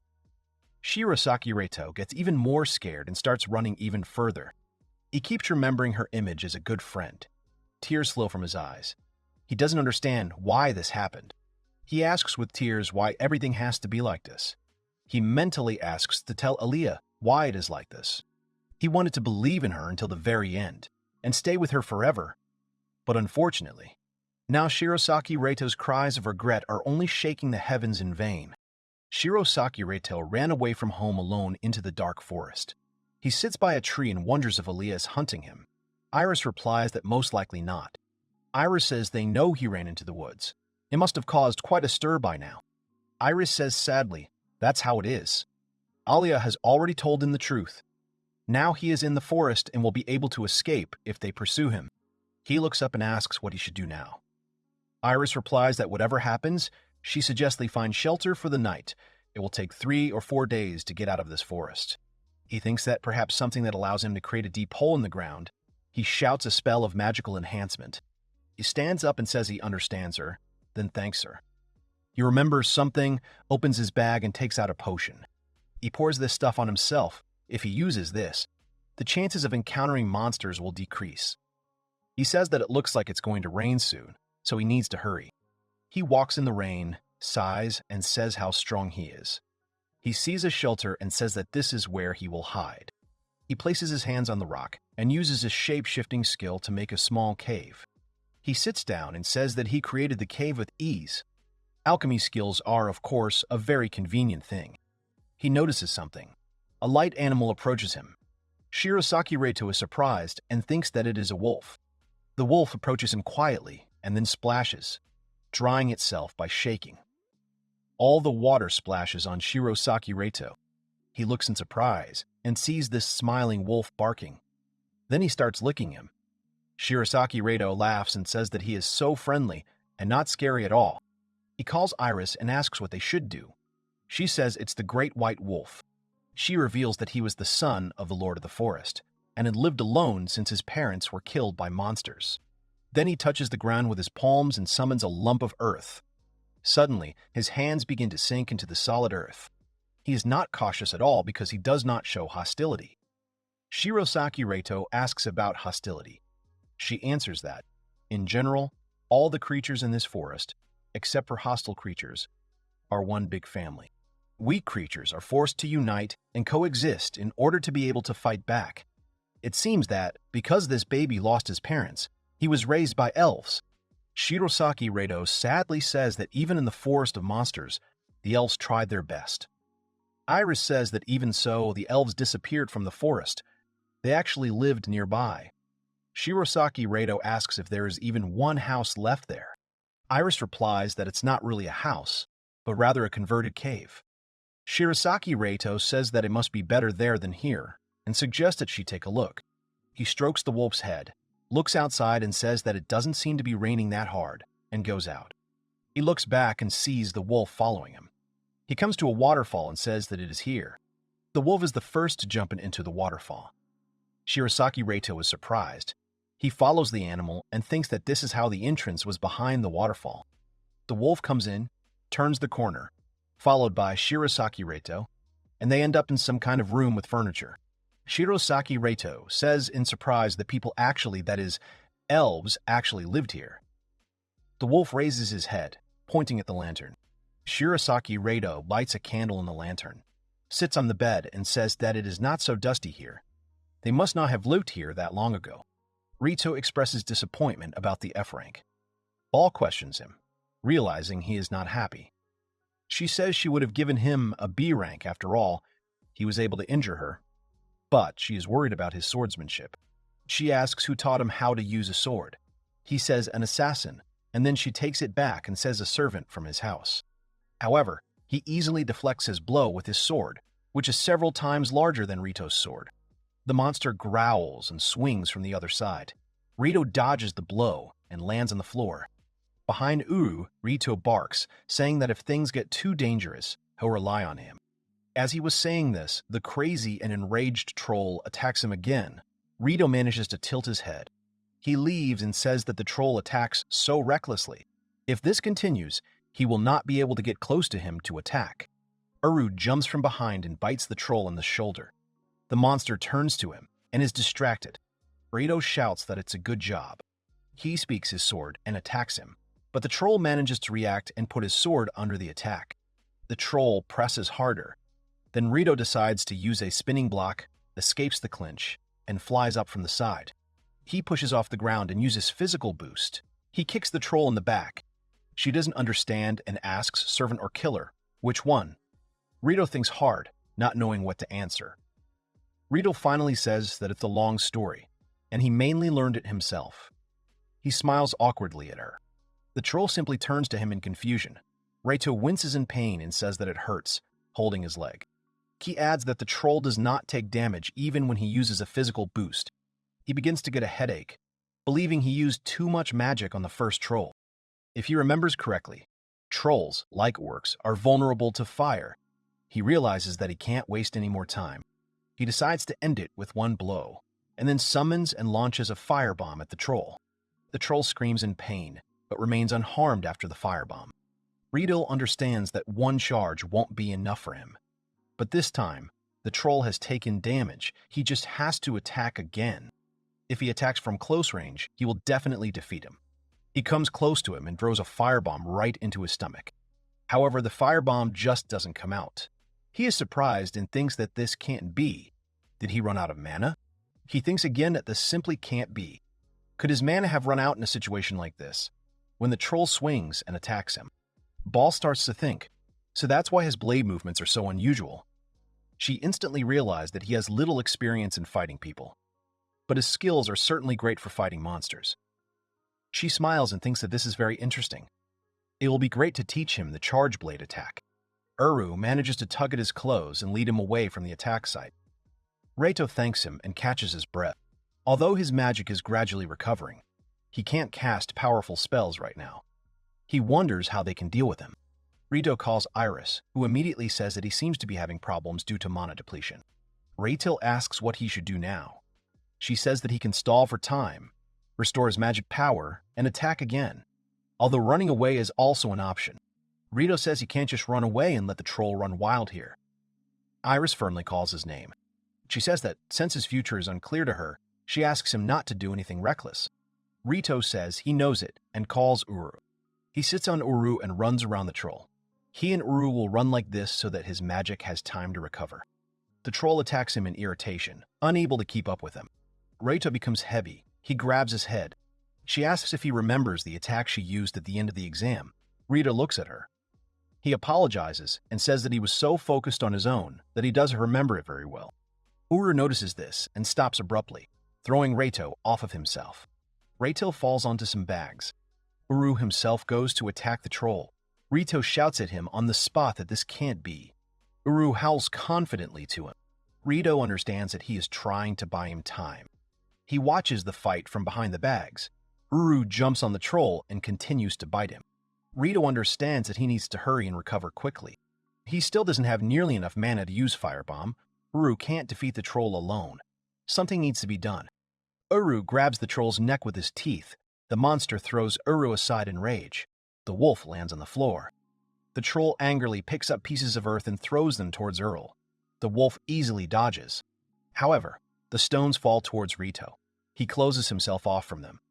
Uru gets angry and runs up to the monster from the side. Ball says that he swung his sword quite a bit, and then she herself replies that it was a loaded blade. Uru attacks the goblin in every possible way. Reito sits with his eyes closed, then opens them with suspicion that it has become quiet. As soon as he says this, Uru crashes into the wall above him and falls next to him. Reito looks on in shock and runs up to him. While he tries to help Uru, the troll slowly approaches them, growls, and continues to look at them angrily.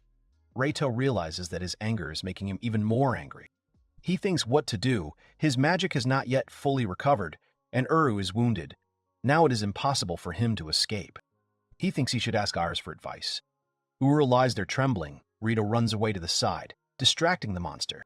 He thinks that he can't rely on Iris all the time. He needs to become stronger so that he can protect his family. It keeps demanding and asking to think. He needs to think about how he can defeat the troll. Reito asks if this is a combat technique. She replies that it is absolutely true, although she is probably the only person who can do it. He is surprised and asks why. The troll takes a swing at him. He wonders how to finish him off without using too much magical power. If only there was a strong technique that would allow him to do so. He remembers using the sword Ball. She told him that the charged blade was a sword technique.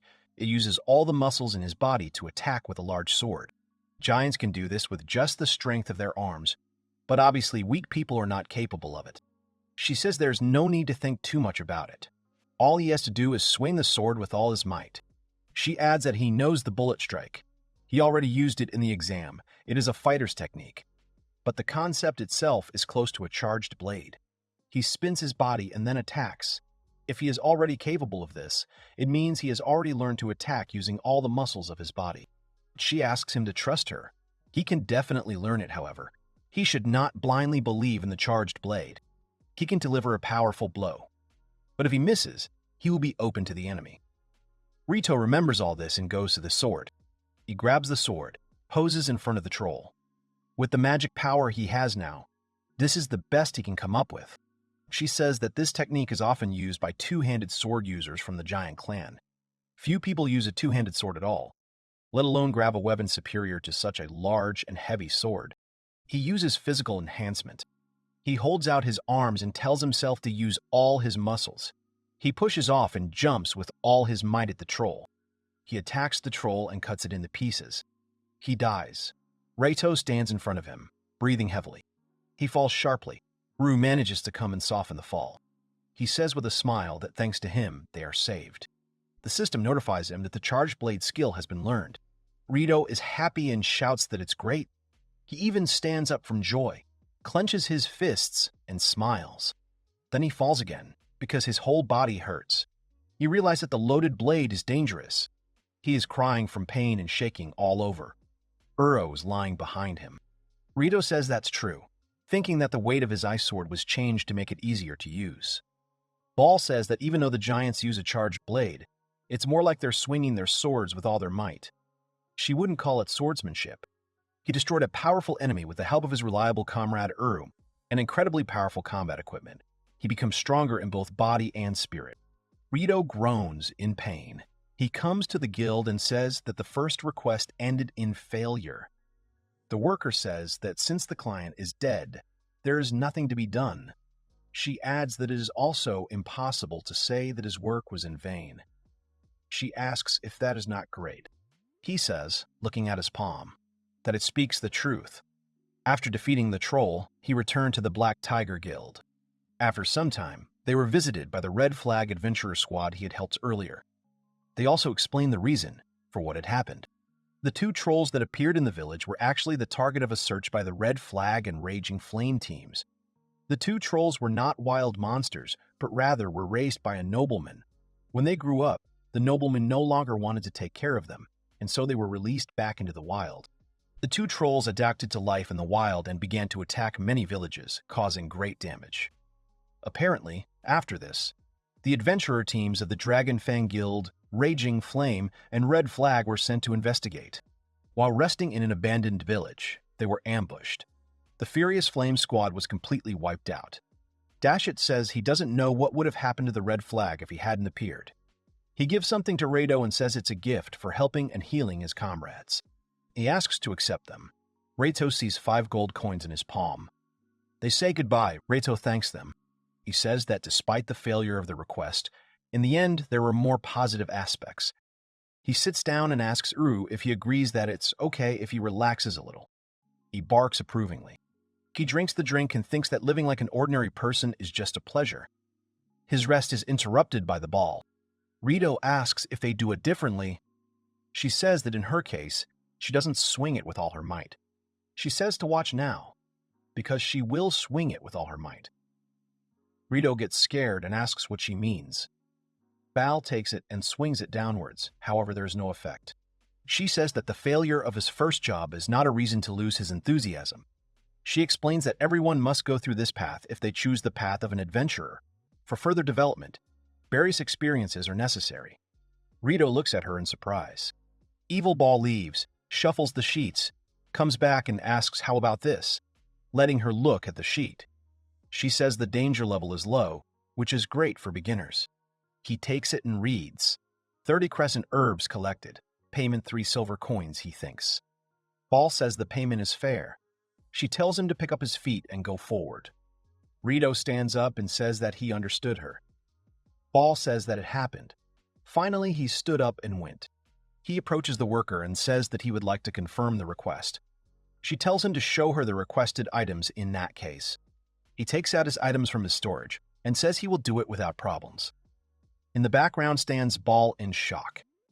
The worker says that she confirms that everything is fine, so his payment is silver coins. Reito thanks her. Reito approaches Bal and with shining eyes says that the job is done.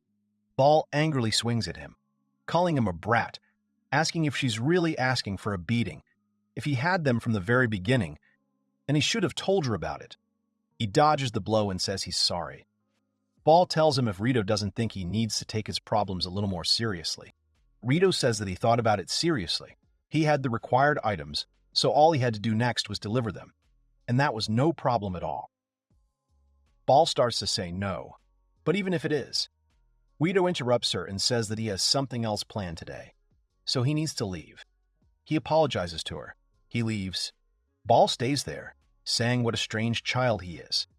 At this time, Reito runs down the street with Uru. They come to that empty place. Reito says that there is no one else but them. He takes out a huge sword from his storage. Reito thinks that it's a bit strange. Ball asks what he thinks. Did he see the difference between the attack and the exam in this demonstration? Reito asks if she just did the swing with just her arms. She says that's absolutely true. He wants to try the two-handed sword he got after the battle with the trolls. Then after destroying the troll, he stood up. He says that he is finally able to move. As soon as he collects the materials, he decides to head back immediately. He sees the blade of a troll's greatsword and wonders if he can attach it to the hilt of the sword made from the world tree he just harvested. He sits down and says that since neither of them are magical metals, he could use his skill on them. He wonders if the change would work. He places his hands on the sword and says that he should try. The sword reforms and Reito is surprised that they have merged together. He receives a notification from the system that the unique skill connection has been learned. Reito says that he succeeded, even received a new skill. He is glad that he did it. Returning to training, he says that the sword he created back then will now be tested. He decides to see if he remembers correctly. The strongest metal in his world is tungsten carbide. He uses metal transmutation. He looks at his sword, which is almost glowing. He is happy that the color has also changed. Then he decides to try to increase its durability. He uses the matter enhancement. The sword suddenly becomes heavy, and he drops it. He swings it, then says that the weight is not a problem, since he can use a skill of great strength. She asks if it is true that he fought mainly monsters. He answers affirmatively and realizes that he has been told the same thing before, remembering that Mira. Ball says that, as she thought, if he thinks that adventurers only fight monsters, then he is wrong. She explains that most giants fight like this. They are used to handling swords with just the strength of their arms. She swings her whole body and says that if a normal person tried to do this, their arms would just fall off. So you need to swing using every muscle in your body. Reito takes cover from the blow. Then, after some manipulations, he raises his sword and exclaims that his new sword is ready. He says with a smile that he is simply very excited about his new weapon. If he leaves it here, its skill will wear off. He should keep it in storage where time will not have power over it. He goes and says that his hands are itching to hunt monsters. Uru barks in agreement with him. They are walking down the street when they hear some noises around the corner. They approach. Reito says that the noise is coming from the box. He opens the lid and asks if the cat has slipped inside, but he sees a tied-up girl inside. Reito is shocked and doesn't believe that there is a girl in the box in front of him. He screams that this is just brutal, pulls the girl out of there and removes the blindfold. The girl takes off the bandage on her mouth, greedily gulps air and says that she already thought she was going to die. She thanks him and says it was a close call. She almost got sent away. She smiles widely at him. She thanks him for saving her and introduces herself. Her name is Kotomine. She immediately asks what Rito's name is. He answers by saying his name. The girl asks about the animal's name. Ura barks. Reito calls its name and says that as she sees it, it is a wolf. She approaches him, repeats his name, and says with a smile how fluffy he is. Reito stares at her and then suddenly remembers. Bull says that it is not the strength of his arms that is important in handling a heavy weapon, but how he uses his lower body. His legs and lower back play a crucial role in handling such a sword. He asks her how she ended up in the box. She replies that she doesn't know. When she woke up, she was already in the box. Reito thinks to himself, is this really such a kidnapping? It would be bad if the kidnapper came back. He tells her that they should get out of here right now. He goes out to the street, looks back. They go out together, the three of them, as they leave. Two men shout that they see her. They shout at him to stop because she belongs to them. Reito says they've been caught. He pulls her along. They turn into a corner. However, another man comes out and says, calling him a small fry, that he has no shortage of courage to dare to steal their goods. Reito says he's just trying to out the girl. He asks if he knows anything about her. At this time, those two come and shout, "Did he really expect to leave?" Reito thinks that the situation is only getting worse. They are surrounded. The man with the knife says that she will bring them a fortune. They will not let him take her. Rita looks at Uro, then picks up the girl and tells her to hold on to him as tightly as possible. He uses a jump and leaves the place. They wonder if he just took off. She adds, looking at him, that although it seems he has obviously trained a lot in this regard, Uru runs after them. He jumps very high on the houses. He stops on the roof and says that they probably won't get them here. The girl turns around and says she doubts it. The main man jumps up to them and yells at them to stop, calling them brats. Rito then realizes that this man is a beast man because he has ears and a muzzle. He demands to return it immediately. Rito extends his hand and uses wind pressure towards him. The man throws it far away. He falls on some bench. The people below don't understand what it was. Did some guy just fall from the sky? Rito looks on and suggests that they leave while they can. He honestly admits that he never imagined that they would chase them. The girl says with pride that the lot of a popular girl is not easy. Rito suggests that for safety's sake they should increase their gap, and she happily says that they will walk on air. They leave and stop at the bridge. She says that it will probably be safe here. Kodelman pouts resentfully and says that she wants to fly some more. He laughs awkwardly and thinks that despite what she just went through, he thinks that she is such a strange girl. Rita looks around and says that as soon as you get away from the city center, the river becomes so clear and there are so many fish. Rito only remembers his life in the forests and doubts that it can be called training. Uru lets out a whimper. Rito asks what is going on. Does he really want to play in the river? Then the girl says that it looks delicious. She jumps and says she's going to go for a swim, leaving Rito confused. She dives into the water. Rito watches in shock as she moves through the water. She does some manipulations with the water and yells at them to hold on. Rito turns around and sees that there is now fish on the floor. The girl says that it is her gratitude. She asks to take them with a smile. Rito takes the fish in his hands and looks at it with disgust. Uru looks at the fish with great appetite. Rito smiles and thanks her. Then Katamine jumps and ends up back on the bridge, saying that it was a perfect landing. She splashes water on Rito and Uru. He goes to Rito with his hands outstretched and thanks him for helping her, and then kisses him on the cheek. Rito remains in place with red cheeks. The girl kisses Ura, thanking him too. She leaves, and Rito remains in the same position. She jumps into the water and disappears. Rito looks at the water and calls her name. He uses the observer's gaze. Despite using the skill, he realizes that she has completely disappeared. He wonders what kind of swimming speed this is. He scratches his head awkwardly and says that it rather just happened on its own. Bao looks at him with a smile. He keeps wondering who this girl is. He takes the two fish. Later he calls Iris and asks, in the end, why they wanted to capture Kotomine. Iris, with a red face, asks if it is not wonderful to meet such a nice girl. He awkwardly asks her to stop talking about it and asks to tell him why they tried to catch her. Iris replies that she was kidnapped by criminals who steal human goods, although she calls them criminals. They are just small-time punks. Rito asks if he should grab them and throw them into the guild. Iris says no, and that they will leave them with the royal guard since there is no reward. He won't get any money from this. Rito says he understands this, but he still thinks he should track them down. Iris says that there is no need for that because the princess is coming back on stage. Rito asks in surprise if it is now. She says that she came back to look for an important person, according to her prediction. Even if he does nothing, fate has predetermined that these criminals will be captured by the Valkyrie Knights in the near future. Rito says he understands her. She says the clothes are almost dry, so she suggests they go back. He notices a small person in a black cloak. He wonders who it is and how long she has been there. He is horrified that he didn't sense her presence at all. Rito immediately uses aura camouflage and stealth. He is now invisible. She says that his spinning skill was incredible, but he couldn't repeat those extravagant moves in every battle. The man uses a teleporter. Spell circles appear on the floor. Rito notices the collection of magic. He says she left. He asks Iris what just happened. She says it was high-ranking magic. She teleported.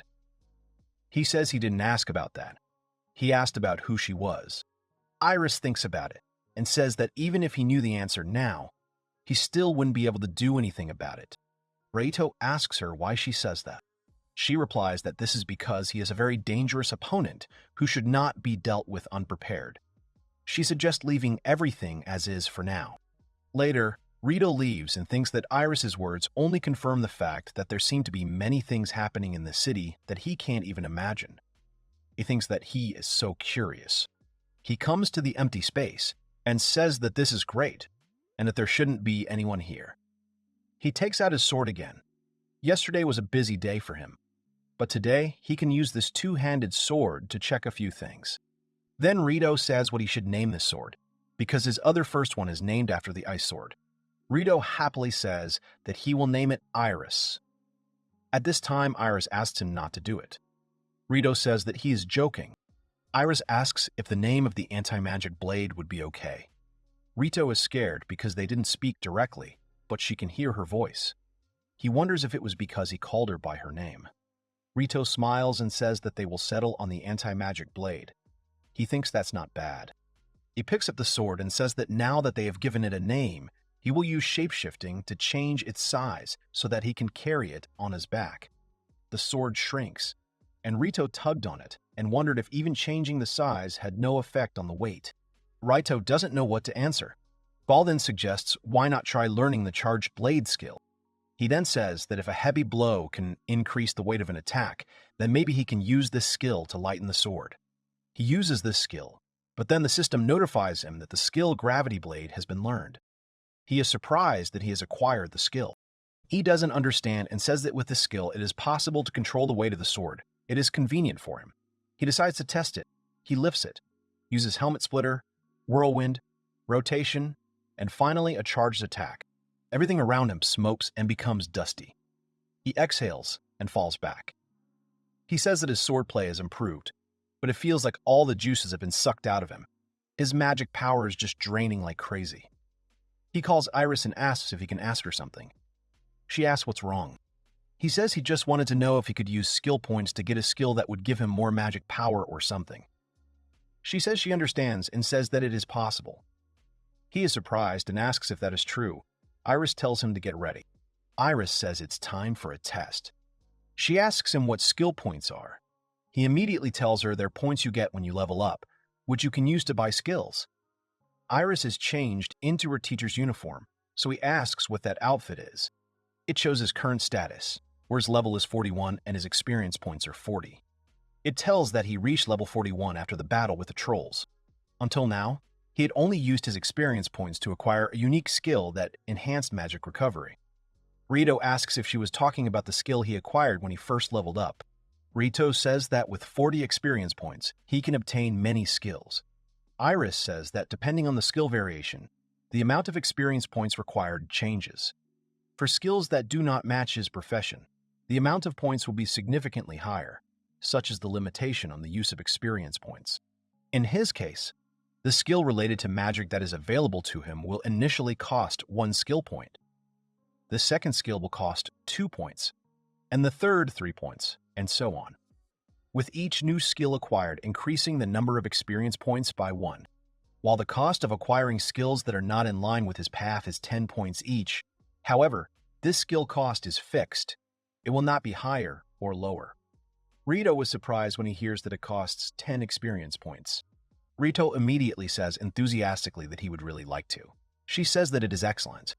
Iris adds that he can use experience points to enhance his skills and improve his proficiency. Now she suggests moving on to the main topic. Iris recommends him the skill Magic Power Expansion. As the name says, this skill increases the capacity of his magic power. In addition to having more magic power, which is what he is aiming for, the skill also has a great similarity to enhancing magic recovery.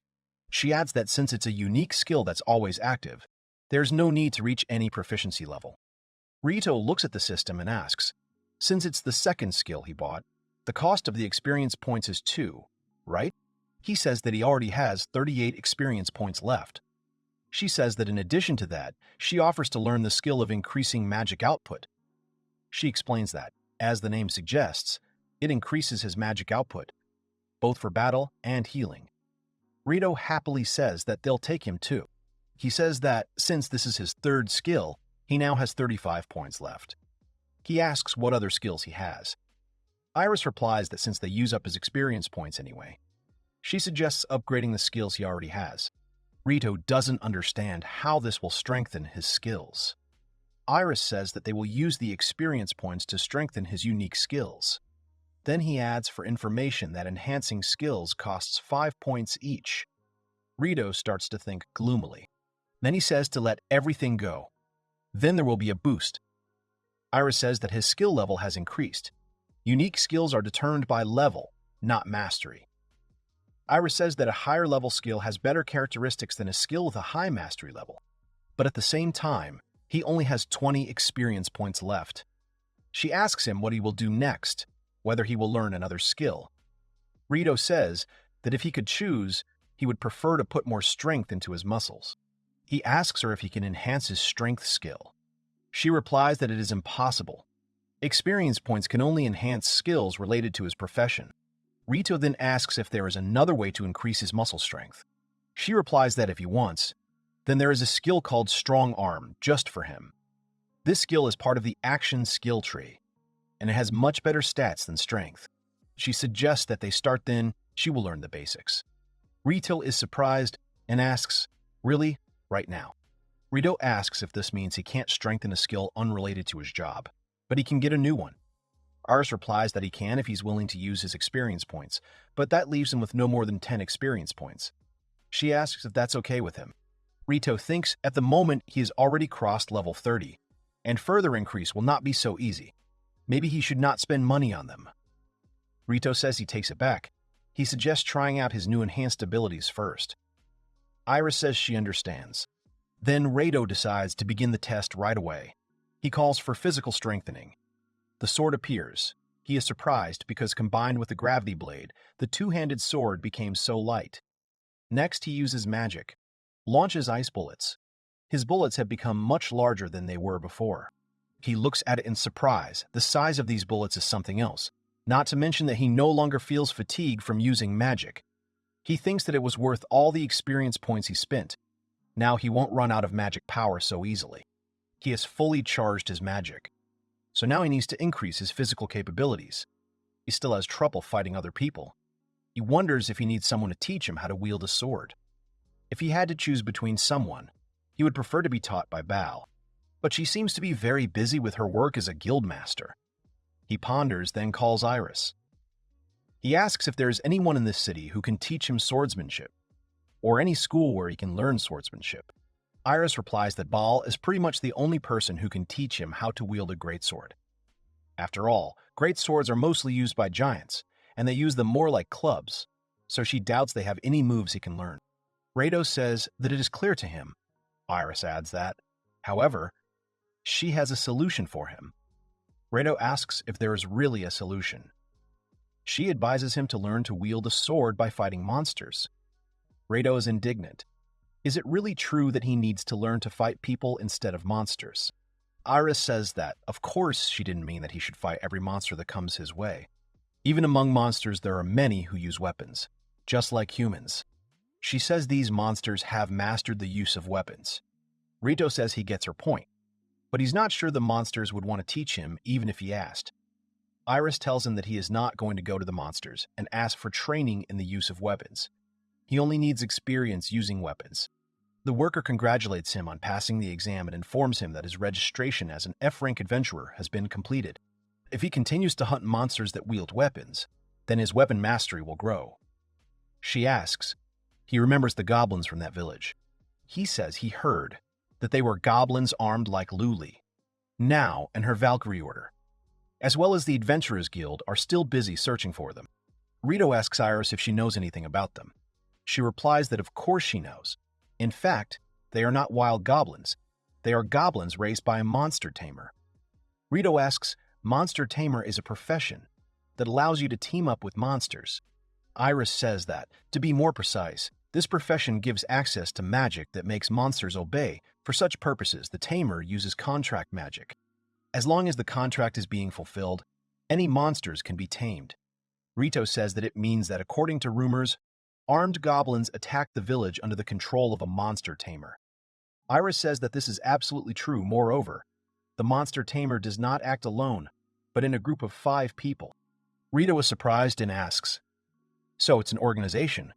Why would someone create such an organization?" Iris says that it's for the sake of enmity with the kingdom, because the kingdom is the object of hatred for many shadow organizations, especially those from the ancient empire. Their hatred has deep roots. Rito doesn't understand and asks about the ancient empire. Iris says that the ancient empire existed for a long time on the territory of people, even before the emergence of the kingdom of Baruturos, which was founded by his ancestor. Baruturos' empire used military might to control its people. This empire ruled over human territory for a long, long time. The empire waged numerous wars that took a heavy toll on its own people. Unable to bear the oppression any longer, the people rebelled. But all who tried to resist were killed. However, the 13th prince of the empire could not abandon the suffering people, so he founded the kingdom of Baruturos. The 13th prince received great support from the people. Even some of the military came under his wing, of course.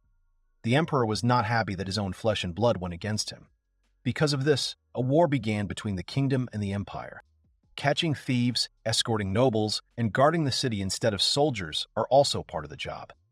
She acknowledges his strength, but he is not used to fighting other people, so she can't easily give him a high rank. Reito thinks to himself that he has trained that skill so much that he can barely feel his hands. She hands him his guild card and badge. In terms of military power, the empire should have won hands down, but the neighboring countries decided that the kingdom would be easier to manipulate and so sided with the kingdom. After the empire was destroyed, the emperor was executed along with his entire family. However, some of his relatives managed to escape execution, and now, hundreds of years later, their descendants still hate the kingdom and plot to restore the empire. They call themselves Imperials. They will resort to any methods to bring the kingdom to ruin. Reito says that the monster tamers use armed goblins to achieve this goal. Iris says that this is true, but the reality is somewhat different.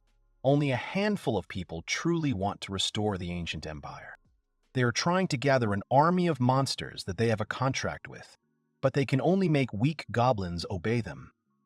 Reito says that it is still quite dangerous. If he can defeat armed goblins and the monster tamers that control them, his swordsmanship will improve. He asks if he can fight these dangerous people alone. Iris says that of course he can't fight them alone, but that with a plan he can succeed. Luckily, all 5 are in different places.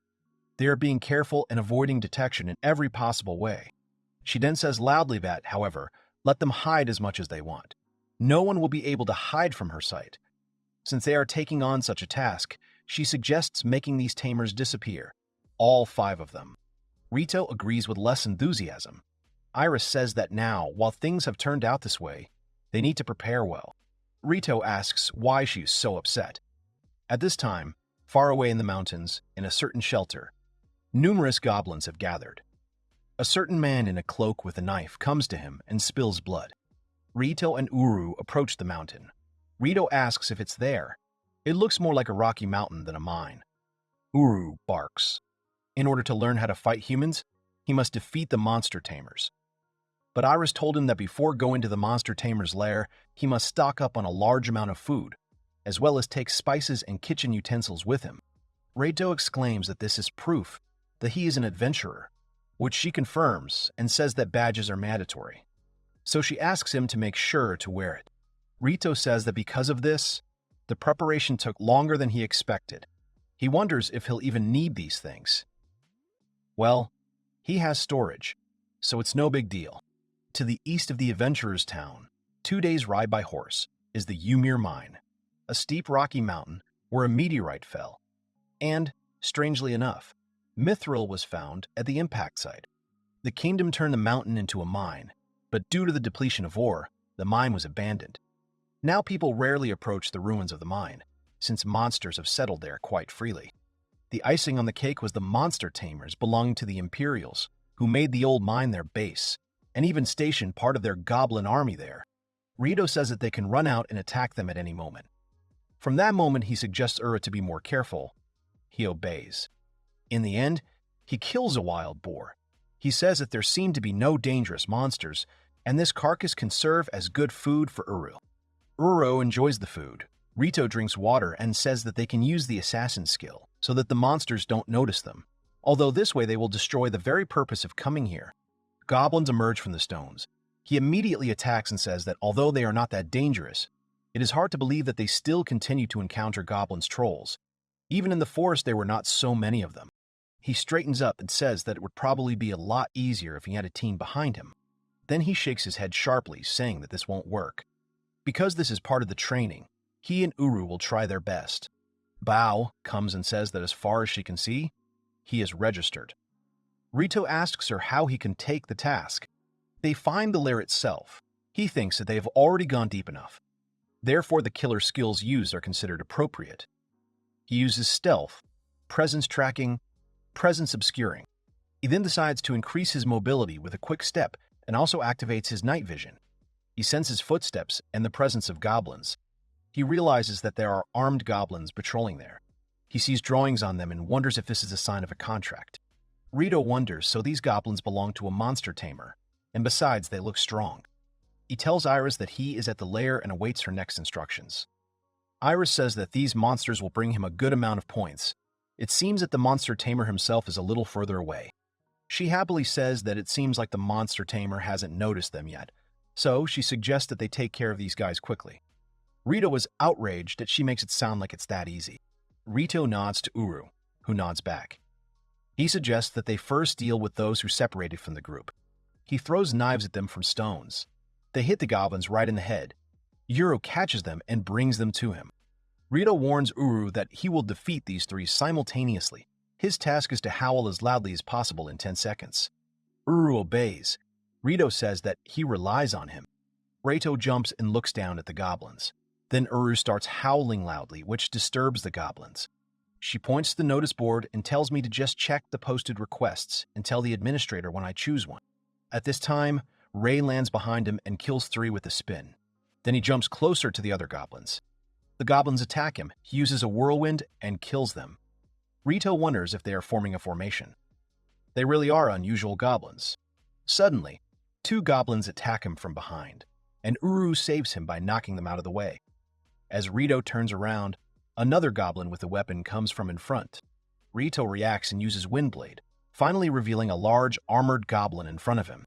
Reito thinks, what dimensions? It must be a goblin knight. And this 2-handed sword is made of magical metal. They attack each other at the same time. Reito moves away. The goblin immediately attacks. Reito blocks the blow with his sword. He realizes that this enemy is different from the other armed monsters he has fought before. He doesn't just swing his sword using brute force. He imitates the actions of a swordsman. Reito flies back from the blow. The goblin swings his sword. Reito tenses as he lowers his sword to attack.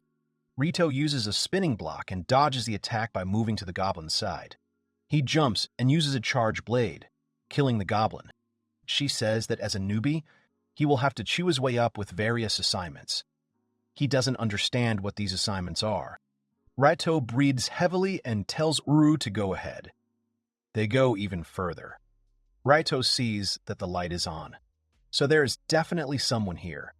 He asks Uru if he smells anyone here. Uru starts sniffing. At this time, Reito looks around and thinks that the corridor is wide and the ceiling is high.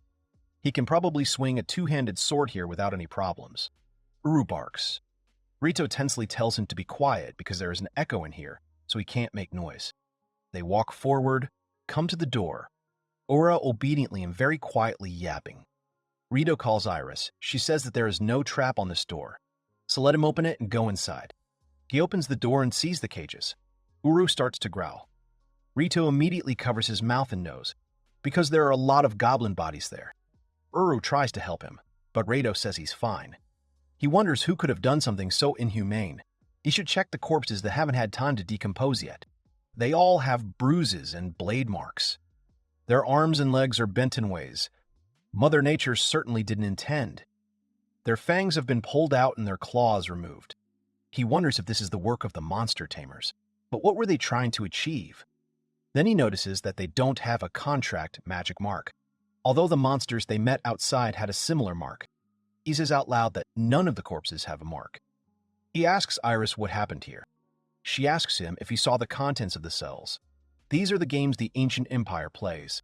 She says that adventurers are sort of jacks of all trades. If he wants to get a good job, he will have to win the trust of the townspeople first. She wishes him luck. They capture and beat goblins to inflame their hatred towards humans. The goblins, who harbor incredible hatred towards humans, become ferocious and begin to attack humans without any fear of death. Reito asks why they do this, and she replies that the Imperials were disappointed that they could only tame one goblin. That's why they think that at the very least, they should produce much stronger goblins that can be tamed further. After all, no matter how strong their hatred for humans, goblins cannot go against the pact mark carved into their skin. Reito desperately punches the ground and says that even if they are monsters, being captured and subjected to such things. Reito asks if there's anyone here at all. He uses presence tracking. He realizes that something is approaching from above. Someone lands right in front of him. It is a man in a black cloak with a knife, asking in a scary voice who they are. Reito is surprised that it is a person. Uru starts to growl. The enemy asks where they came from. He states that this is his home. Reito wonders what kind of home there is in such a place. He says that it is true. The entire abandoned mine is his home. Violators are punishable by death, and then attacks Reito. Reito manages to jump back. Uru attacks the enemy, but the villain hits him, so the wolf falls and howls in pain. She leaves. Reito stays in place.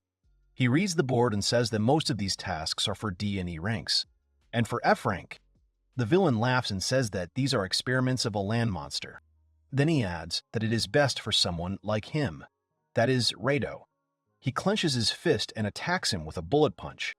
He falls back. Reito looks at his fist and doesn't understand what this feeling is. He gets up. He screams that he hit him. Reito thinks that his blow the bullet did not harm him at all, and that it is too small for the sword here. He decides to use magic. Suddenly, a small goblin falls. Reito looks and realizes that it is a goblin child. The villain clicks his tongue and says that he was just about to beat him up, but he ran away. Reito asks, "So, it was he who did all this. Who is he?" He replies that he is Basil, the great monster tamer. Mr. Basil. Reito wonders if it is really him. His gaze drops and sees the goblin suffering. But with wounds like these, he's better off. He stabs the goblin with his sword, saying he's very sorry. Basil starts to get angry and says that he killed what belongs to him. He asks if he even understands that a little more and he would have obeyed him. Reito shouts at him. Why did he stoop to such things? If he is going to be his ally, then there is no need to test his strength like this. He finds one task, takes a piece of paper, and reads that he needs to defeat goblins, and that this place is nearby. The villain asks what he just said, if he remembers correctly. He remembers a girl telling him that if he hurt them, they would become stronger. Basil says that it seems that's what Gaines said. Reito says that he doesn't know who it is, but he will remember the name. Basil doesn't understand it. Reito's fists clench as he sees the goblin killed, shouting at him to get ready because he is about to experience the bitterness of defeat. Basil doesn't understand what's going on. Why is he angry with him? He killed him himself, so he personally has no need for a weak servant. Basil kicks the goblin's corpse and tells it to get out of his way. He says that he died so quickly, he calls him a useless carcass of meat, not even fit for service. Reito becomes enraged and punches Basil in the stomach, but he doesn't react, and Reito continues to deliver numerous blows. Basil swings his sword and shouts at him to stop. Reito catches the sword and uses shape-shifting to transform the blade into a strange substance.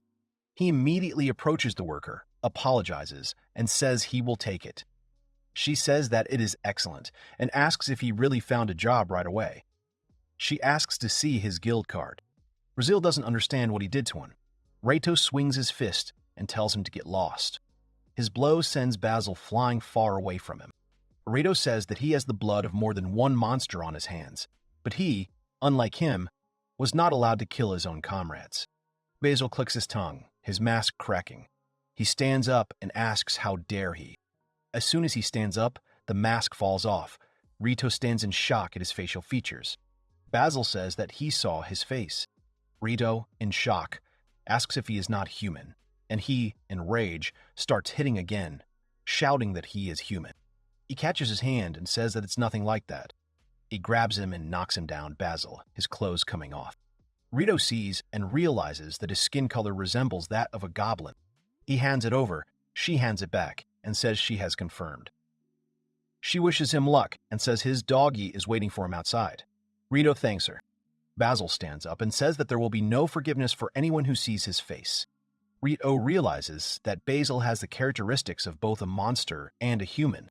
Reito asks him if he's a demon. He yells at him to shut up and says he's a human. Reito deflects the blow and thinks that Basil is so cool because he is a demon.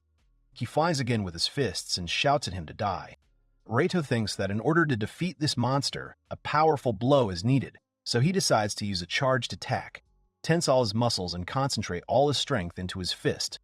After all this, he decides to punch him in the face out of the generosity and kindness of his whole soul. Basil flies far back. He hits the wall and groans in pain. Reito says that he was able to make it like this using magic. Reito says that he understands her. Ball shows her sword with a crack and says that she has used this weapon since the beginning of her adventurer career, but in reality it is imperfect. He comes out and immediately calls Uru, who happily barks at him. Reito shouts that this is their first task. Suddenly, a staircase descends behind him. He turns around and sees numerous goblins. Reito says that reinforcements have arrived. The wounded Basil shouts to his servants to help him quickly. The goblins do nothing. Reito realizes that there's definitely something wrong with these goblins. The goblins look at Basil with an evil eye. The demon shouts at them. What are they staring at? Let them help faster. He shouts that they dare not contradict him. They tense up at these words. The goblins walk towards him. Reito realizes that these guys are not paying any attention to him. The goblins surround the monster. He screams what they are doing. He orders them to kill him right now. Suddenly, the goblins begin to attack and bite Basil himself. Reito watches all this with horror. He comes to the same gate and freezes because the task was from the first village he visited. The monster screams that it hurts and asks what they are doing. Reito calls Uru to him. He obeys. Basil shouts at the goblins to get away from him. While Reito is about to leave, Basil shouts at him to slow down. Where is he going? Reito says that there is no longer any point in his presence here. Then he adds that, moreover, rather than bothering him, he should better take care of himself. The goblins pounce on him at once. Loud screams are heard. Reito calls Uru. They leave together. Reito comes out of the mine and tells Iris that the end has come. She tells him he did well and asks how it went. He tells her it ended with a bad taste in his mouth. He asks her who this Basil is anyway. She tells him, as he has already guessed, a tamer of demonic monsters. The Ymir mine is one of the Empire's bases, but it also serves as a place where troublemakers like Basil are locked up. Reito asks what she means by locking up. She says that Basil always ignored orders.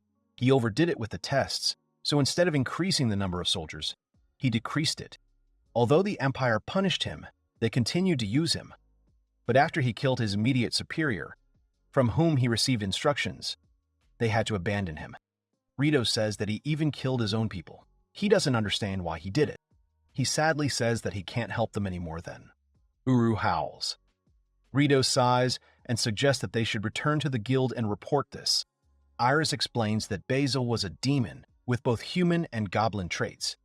He was an orphan from birth and was taken in and raised by a merchant.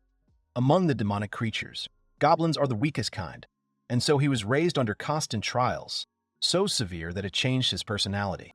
The merchant planned to sell Basil to a wealthy aristocrat who was fond of monsters, but the deal fell through. Basil grew too large and remained unsold. No longer able to keep him, the merchant sent Basil to the imperial monster tamer. The monster tamer learned that Basil was also a tamer and passed on his knowledge and skills to him. Thus, Basil became one of the subjects of the Empire, and he first achieved recognition as a human when he became a monster tamer. Ultimately, his own violent nature doomed him to be sent to the Ymir mine. Rita remembers how he claimed to be human. Now he understands what was behind those words. Reito says that, judging by this story alone, he seemed like a man with a terribly tragic past, but he still can't approve of his actions. Reito says that he mentioned the name Gain. Tay says that Gain is one of the Imperial elite. He is one of the most skilled fighters and is responsible for the death of hundreds of soldiers of the kingdom. Even Basil was terrified of him. Rita replies that it is clear to him, so these are the characters the Empire is rich in. He asks her what his next step is. Reito remembers and asks Uru if he likes his new crown. He howls happily and proudly. Reito says that now he will no longer be mistaken for a wild animal. Iris says he seems interested, but before they head to their next destination, she suggests a small detour. He doesn't get it. After a while, Reito appears in front of the village gate and says that by making a detour, she means to visit another abandoned village. He descends from Uru. Someone calls him and asks if he is an adventurer. Reito is surprised that there are people here. All the people scream in surprise and come out. They are glad that help has come.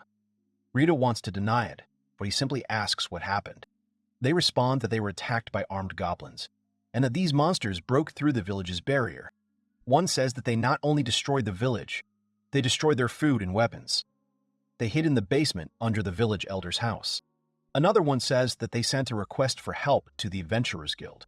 However, they ask if he is an adventurer. He replies that he is sorry, but no, he is an adventurer. He was just passing by. The mood of the people immediately worsens. Reito looks at them, then apologizes and happily says that if they need food and water, he has enough supplies for everyone. So he asks them to take all of them. They are surprised and ask if it is true, but then they again thank them with a sad face and say that the goblins threw the corpses into the well and they cannot drink from there. Reito remembers and thinks that now he understands why Iris told him to take more food and water. Reito says it was very expensive, but it suits him very well, so it's all good. Uru notices something. Suddenly, Uru gets into a fighting stance and starts howling. Reito doesn't understand what's going on. He takes out a lot of food and water from his storage, puts them down and shouts that he will take care of the distribution, so he asks everyone to line up. Then he asks to let him heal the wounded with healing magic. They ask him surprised if he is a healer mage. He says he is a support mage. People are horrified when they hear this and say that these are the ones who have a miserable profession. It turns out that some old man tells him not to be rude. He claims that he is their savior. Reito says that it's okay, it's true, so it's okay. He approaches the wounded man and says that he is starting to heal. The two who named the miserable profession doubt whether everything will be all right. Reito uses enhanced healing. The wound on the man's leg instantly disappears. He is surprised that his leg no longer hurts. His daughter is almost crying next to him. The man himself sheds a tear, asks him for forgiveness, and says that he really saved him. He thanks him again. His daughter bows to him and says that he saved them and thanks him too. Reito smiles and the people behind him exclaim in surprise. Everyone got their share of food and water, and he also finished treating the wounds, leaving about 20 people alive in total. He asks everyone to listen and says that it is not safe to stay here, so he suggests that everyone go to the neighboring village. He looks up and there are some sounds and shouts coming from there. He sees that many other soldiers are shouting to pack up and get out of here. They pass by him and he runs away. Reito still doesn't understand what happened, what's going on. They reluctantly agree. Reito asks if there is a cart in this village, if possible, one that can handle the transport of many people. The boy apologizes and says that they only have a cart. Reito says that it will do and looks at Uro. The cart is chained to the wolf. Reito explains that he will pull the cart. Women, children, and the elderly can sit there. He says he's sorry, but he'll ask the men who can walk to move on foot. They say there's no need to worry. One of them will take on the fight against all the monsters that appear on their way. They thank him again. The guy says that since they have decided, then let them start preparing already. They put women and children in. Someone takes the backpack, and the old man approaches Reito, calling him Mr. Adventurer, and asks him to accept this as a token of their gratitude. He says he kept them in reserve, but Reito recognizes the small chest as a disintegration stone and a barrier stone. Reito takes them and says that he accepts them with gratitude. They all walk through the forest. The leader shouts to Reito that they have arrived. Here is the village of Ito that they have arrived. Here is the village of Ethel.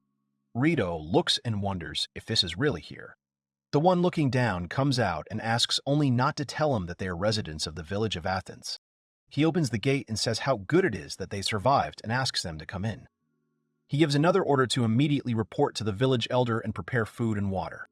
The gates close. The village chief says that it must be such a misfortune for them. After all, they were attacked by those goblins that everyone is talking about.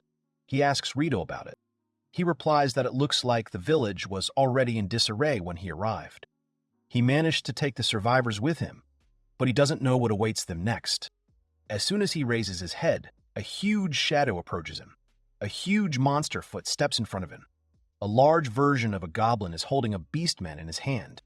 The village chief says that their village will take care of them. The problem is that survivors like them, but from other villages who were attacked by armed goblins, came here. This is puzzling. Reito asks if there are really that many refugees, and he says he heard that a village nearby was completely destroyed. In the same village, there is a protective wall lined with magical stones. They are relatively safe. But with the growing number of refugees, their food supplies are dwindling. He asked the royal army to exterminate the goblins so that this problem could be solved as soon as possible. But for some reason, they replied that they were investigating.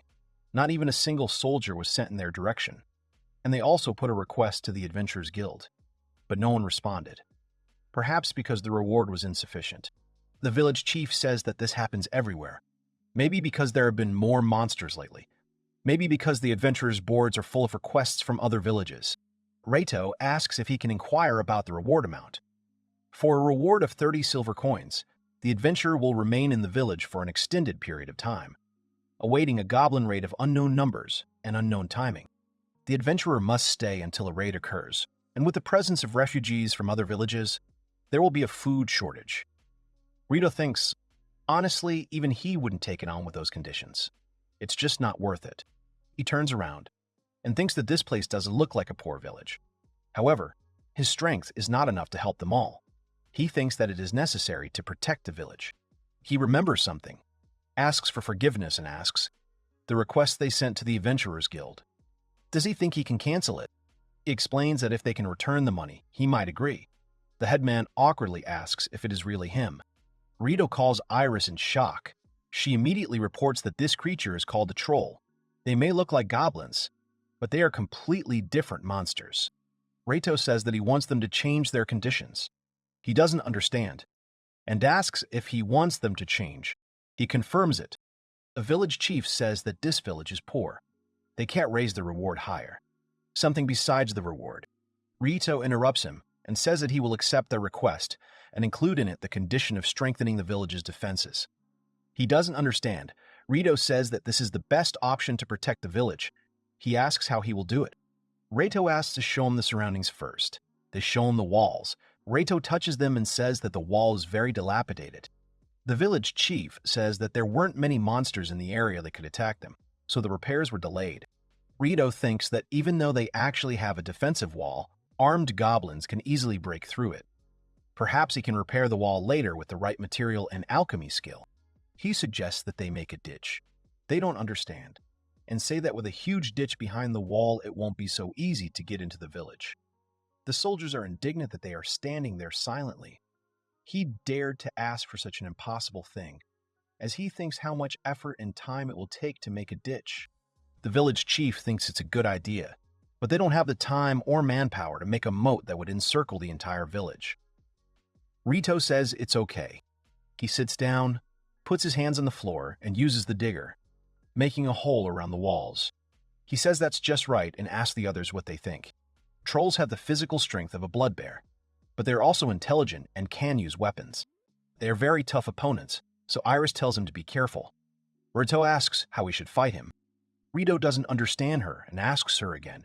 She says that it emphasizes the strength and size of the sword, but at the cost of sharpness.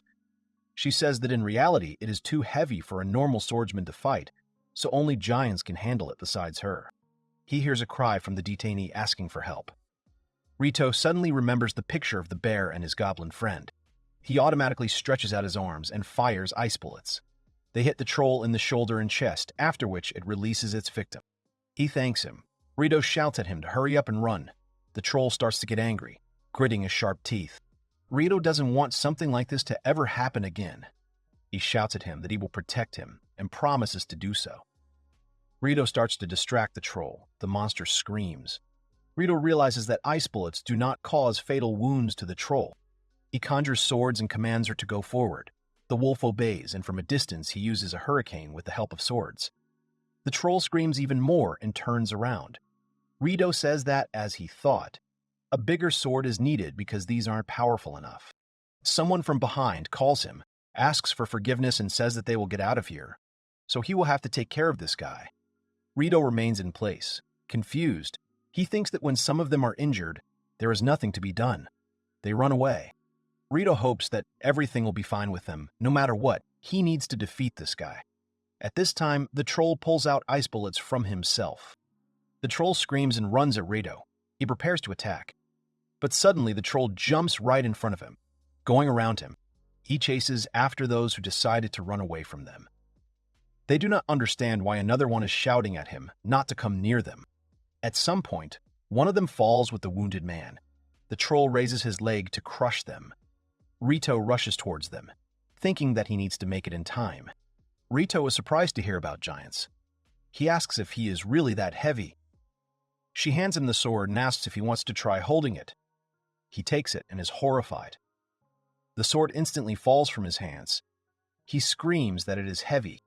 The troll raises its leg to crush its victims, and Rito rushes towards them from behind on Uru with his sword raised. Once they get close enough, Rito uses a magical boost. They come close. Rito plunges his sword right into his back. He arches and screams in pain. The troll's foot steps on empty ground, causing them to breathe a sigh of relief. Rito thinks that if the skin is too tough to pierce him completely, he will simply shoot cold air from his sword and freeze the troll from the inside. He sends cold into the troll. Cold steam begins to emanate from his body. The monster stands motionless. The ice reaches his face. Rito immediately goes down. But then he is horrified. He looks at his palms and says that it hurts. His palms are frozen too. He says that using magic enhancement while holding a weapon that shoots cold air in front of him is quite dangerous. He uses enhanced recovery for his hands. He turns his head and says that he was able to defeat him, but he doesn't think that any materials can be obtained from his frozen body. Ru barks in agreement. Rito stretches out his hands and, just in case, directs a firebomb at the monster. The monster explodes. Chunks of ice fly off from it. Rito exhales. The beastmen ask with relief if they were saved. One of them thanks him and says that if he hadn't come, they would have died already. She turns to her friend Dashin and says that he should thank him too, because he saved their lives. Dashin apologizes for telling him to take care of the troll and for them running away. Rito says nothing and asks, more importantly, if they are okay. The girl lifts the wounded woman. Her name is Almi. She says that she will help her now. She groans. She takes and pours the liquid on Almi. Rito asks with interest what it is. She replies that this is a healing potion. Even though it is low level, it is capable of healing such wounds. The wound on his face disappears. They remember the other one, Galil. They shout and argue that it is useless because he still hasn't come to his senses. If they don't do something right now, Ball picks up the sword and says that it is true and that it is not a sword that a normal person could handle, but to think that her sturdy weapon is now all cracked. She says with a smile that that last attack was incredible. Rito awkwardly thanks her. The girl hugs Galil and asks him not to die. Rito comes up and asks if they want. He can use healing magic. The girl asks if he can really heal him. Dashin asks him to do so. Rito comes and starts healing Galil. Galil wakes up. The girl hugs him tightly and cries, saying that he woke up. Dashin thanks Rito. Galil turns to Rito and says that he saved him again. He thanks him. Rito says not to worry about it. He asks if he is okay now. Dashin says that he has lost a lot of blood and that he needs to be taken to the city so that he can rest. However, he wonders what a troll is doing in a place like this. The girl says that they were able to survive, but the adventurers from the Furious Flame Squad were completely destroyed. Rito doesn't understand what this blazing flame squad is and asks. The girl points and asks if he sees that building. He looks in the direction and says that before the attack, they were resting in it together with them. Rito thinks to himself that this is the headman's mansion. It is almost completely destroyed. He thinks about all this blood. Dashin says that they will take the wounded back to the city and asks Rito what he is going to do now. Rito replies that he still has things to do, so he'll stay here for now. Dashin says he understands, but tells him to be careful because the monsters might show up again. He introduces himself and says that they are from the adventurer guild Dragonfang. Their squad is called Red Flag. If he ever needs help, they will be happy to help. The girl thanks him again for his help. If he needs anything, she asks him to let them know. They say goodbye. Rito waves at them and tells them to take care of themselves. He says that he is really glad that they defeated the troll without much trouble. In a direct confrontation with him, they would have had problems. The troll was stronger than the blood bear. Rita wonders how she can handle such a huge sword so easily. If she fought him seriously, he would have been easily defeated. At this time, Ball is also thinking that he can't believe that she used the charged blade attack that she abandoned when she stopped being an adventurer. He adds that even using the Eye of the Beholder, he doesn't think they can get anything from his body. He decides to take the head just in case. He has no idea if it's worth anything, but it will prove their victory over the troll. He puts the head in his storage and decides to go into the village. As soon as they enter, Reito covers his nose with his cloak, saying that it is terrible. Due to the poor condition of the bodies, it is difficult to tell. But it appears that this party consisted of 4 adventurers, male and female. He calls Iris, who asks what's going on. He asks what he should do with them. Iris guesses that he's just dead adventurers. She says that if any adventurers die, the right to their property is transferred to the living members. Then the remaining members must report their deaths to the guild. In the case of a lone adventurer, the one who finds their corpses must report. After this, the guild becomes the owner of the deceased's belongings, and a discoverer will be duly rewarded. Reito says that since they were completely destroyed, he thinks it's worth taking their adventurer badges for now. She says that in reality, most people just search the bodies of adventurers and take whatever they want before reporting to the guild. Reito is surprised and asks if this is even allowed. She replies that it is a bit complicated, but usually the guild turns a blind eye to such cases. After all, they do not know for sure whether it was a human or a monster who stole the adventurer's things. Reito says that it sounds terrible, but if this is the norm here, Iris asks, how about just packing up their things? Hasn't he already used someone else's property in the cave without permission? He looks at her awkwardly. Reito thinks that if he looks at them, the squad of the outstanding tribe consisted of a swordsman, a fighter, a mage, and an axe wielder, and the red flag squad had the same job distribution. They were all equipped according to their professions. He wonders if there is anything here he can use. He says that their armor is no good. The troll's attacks damage them, so he decides to just take the weapons. She thinks to herself that it seems like a worthy successor has appeared. He is still a beginner in swordsmanship, but he has potential. She thinks that he is like a diamond in the rough. She checks his name. His name is Reito. Reito asks for their forgiveness before taking the weapons. He sees the mage's staff with the magic stone, then picks up the sword and asks if it is made of magic metal. Iris says that this sword was forged by the Doors from Mithril. The blade has been used so much over the years that it is now useless. But the sword's hilt is quite rare, being made from a world tree. Reito does not understand what kind of world tree. Reito does not understand what kind of world tree this is. She explains that it is the name of a huge tree that is said to have existed since the birth of this world.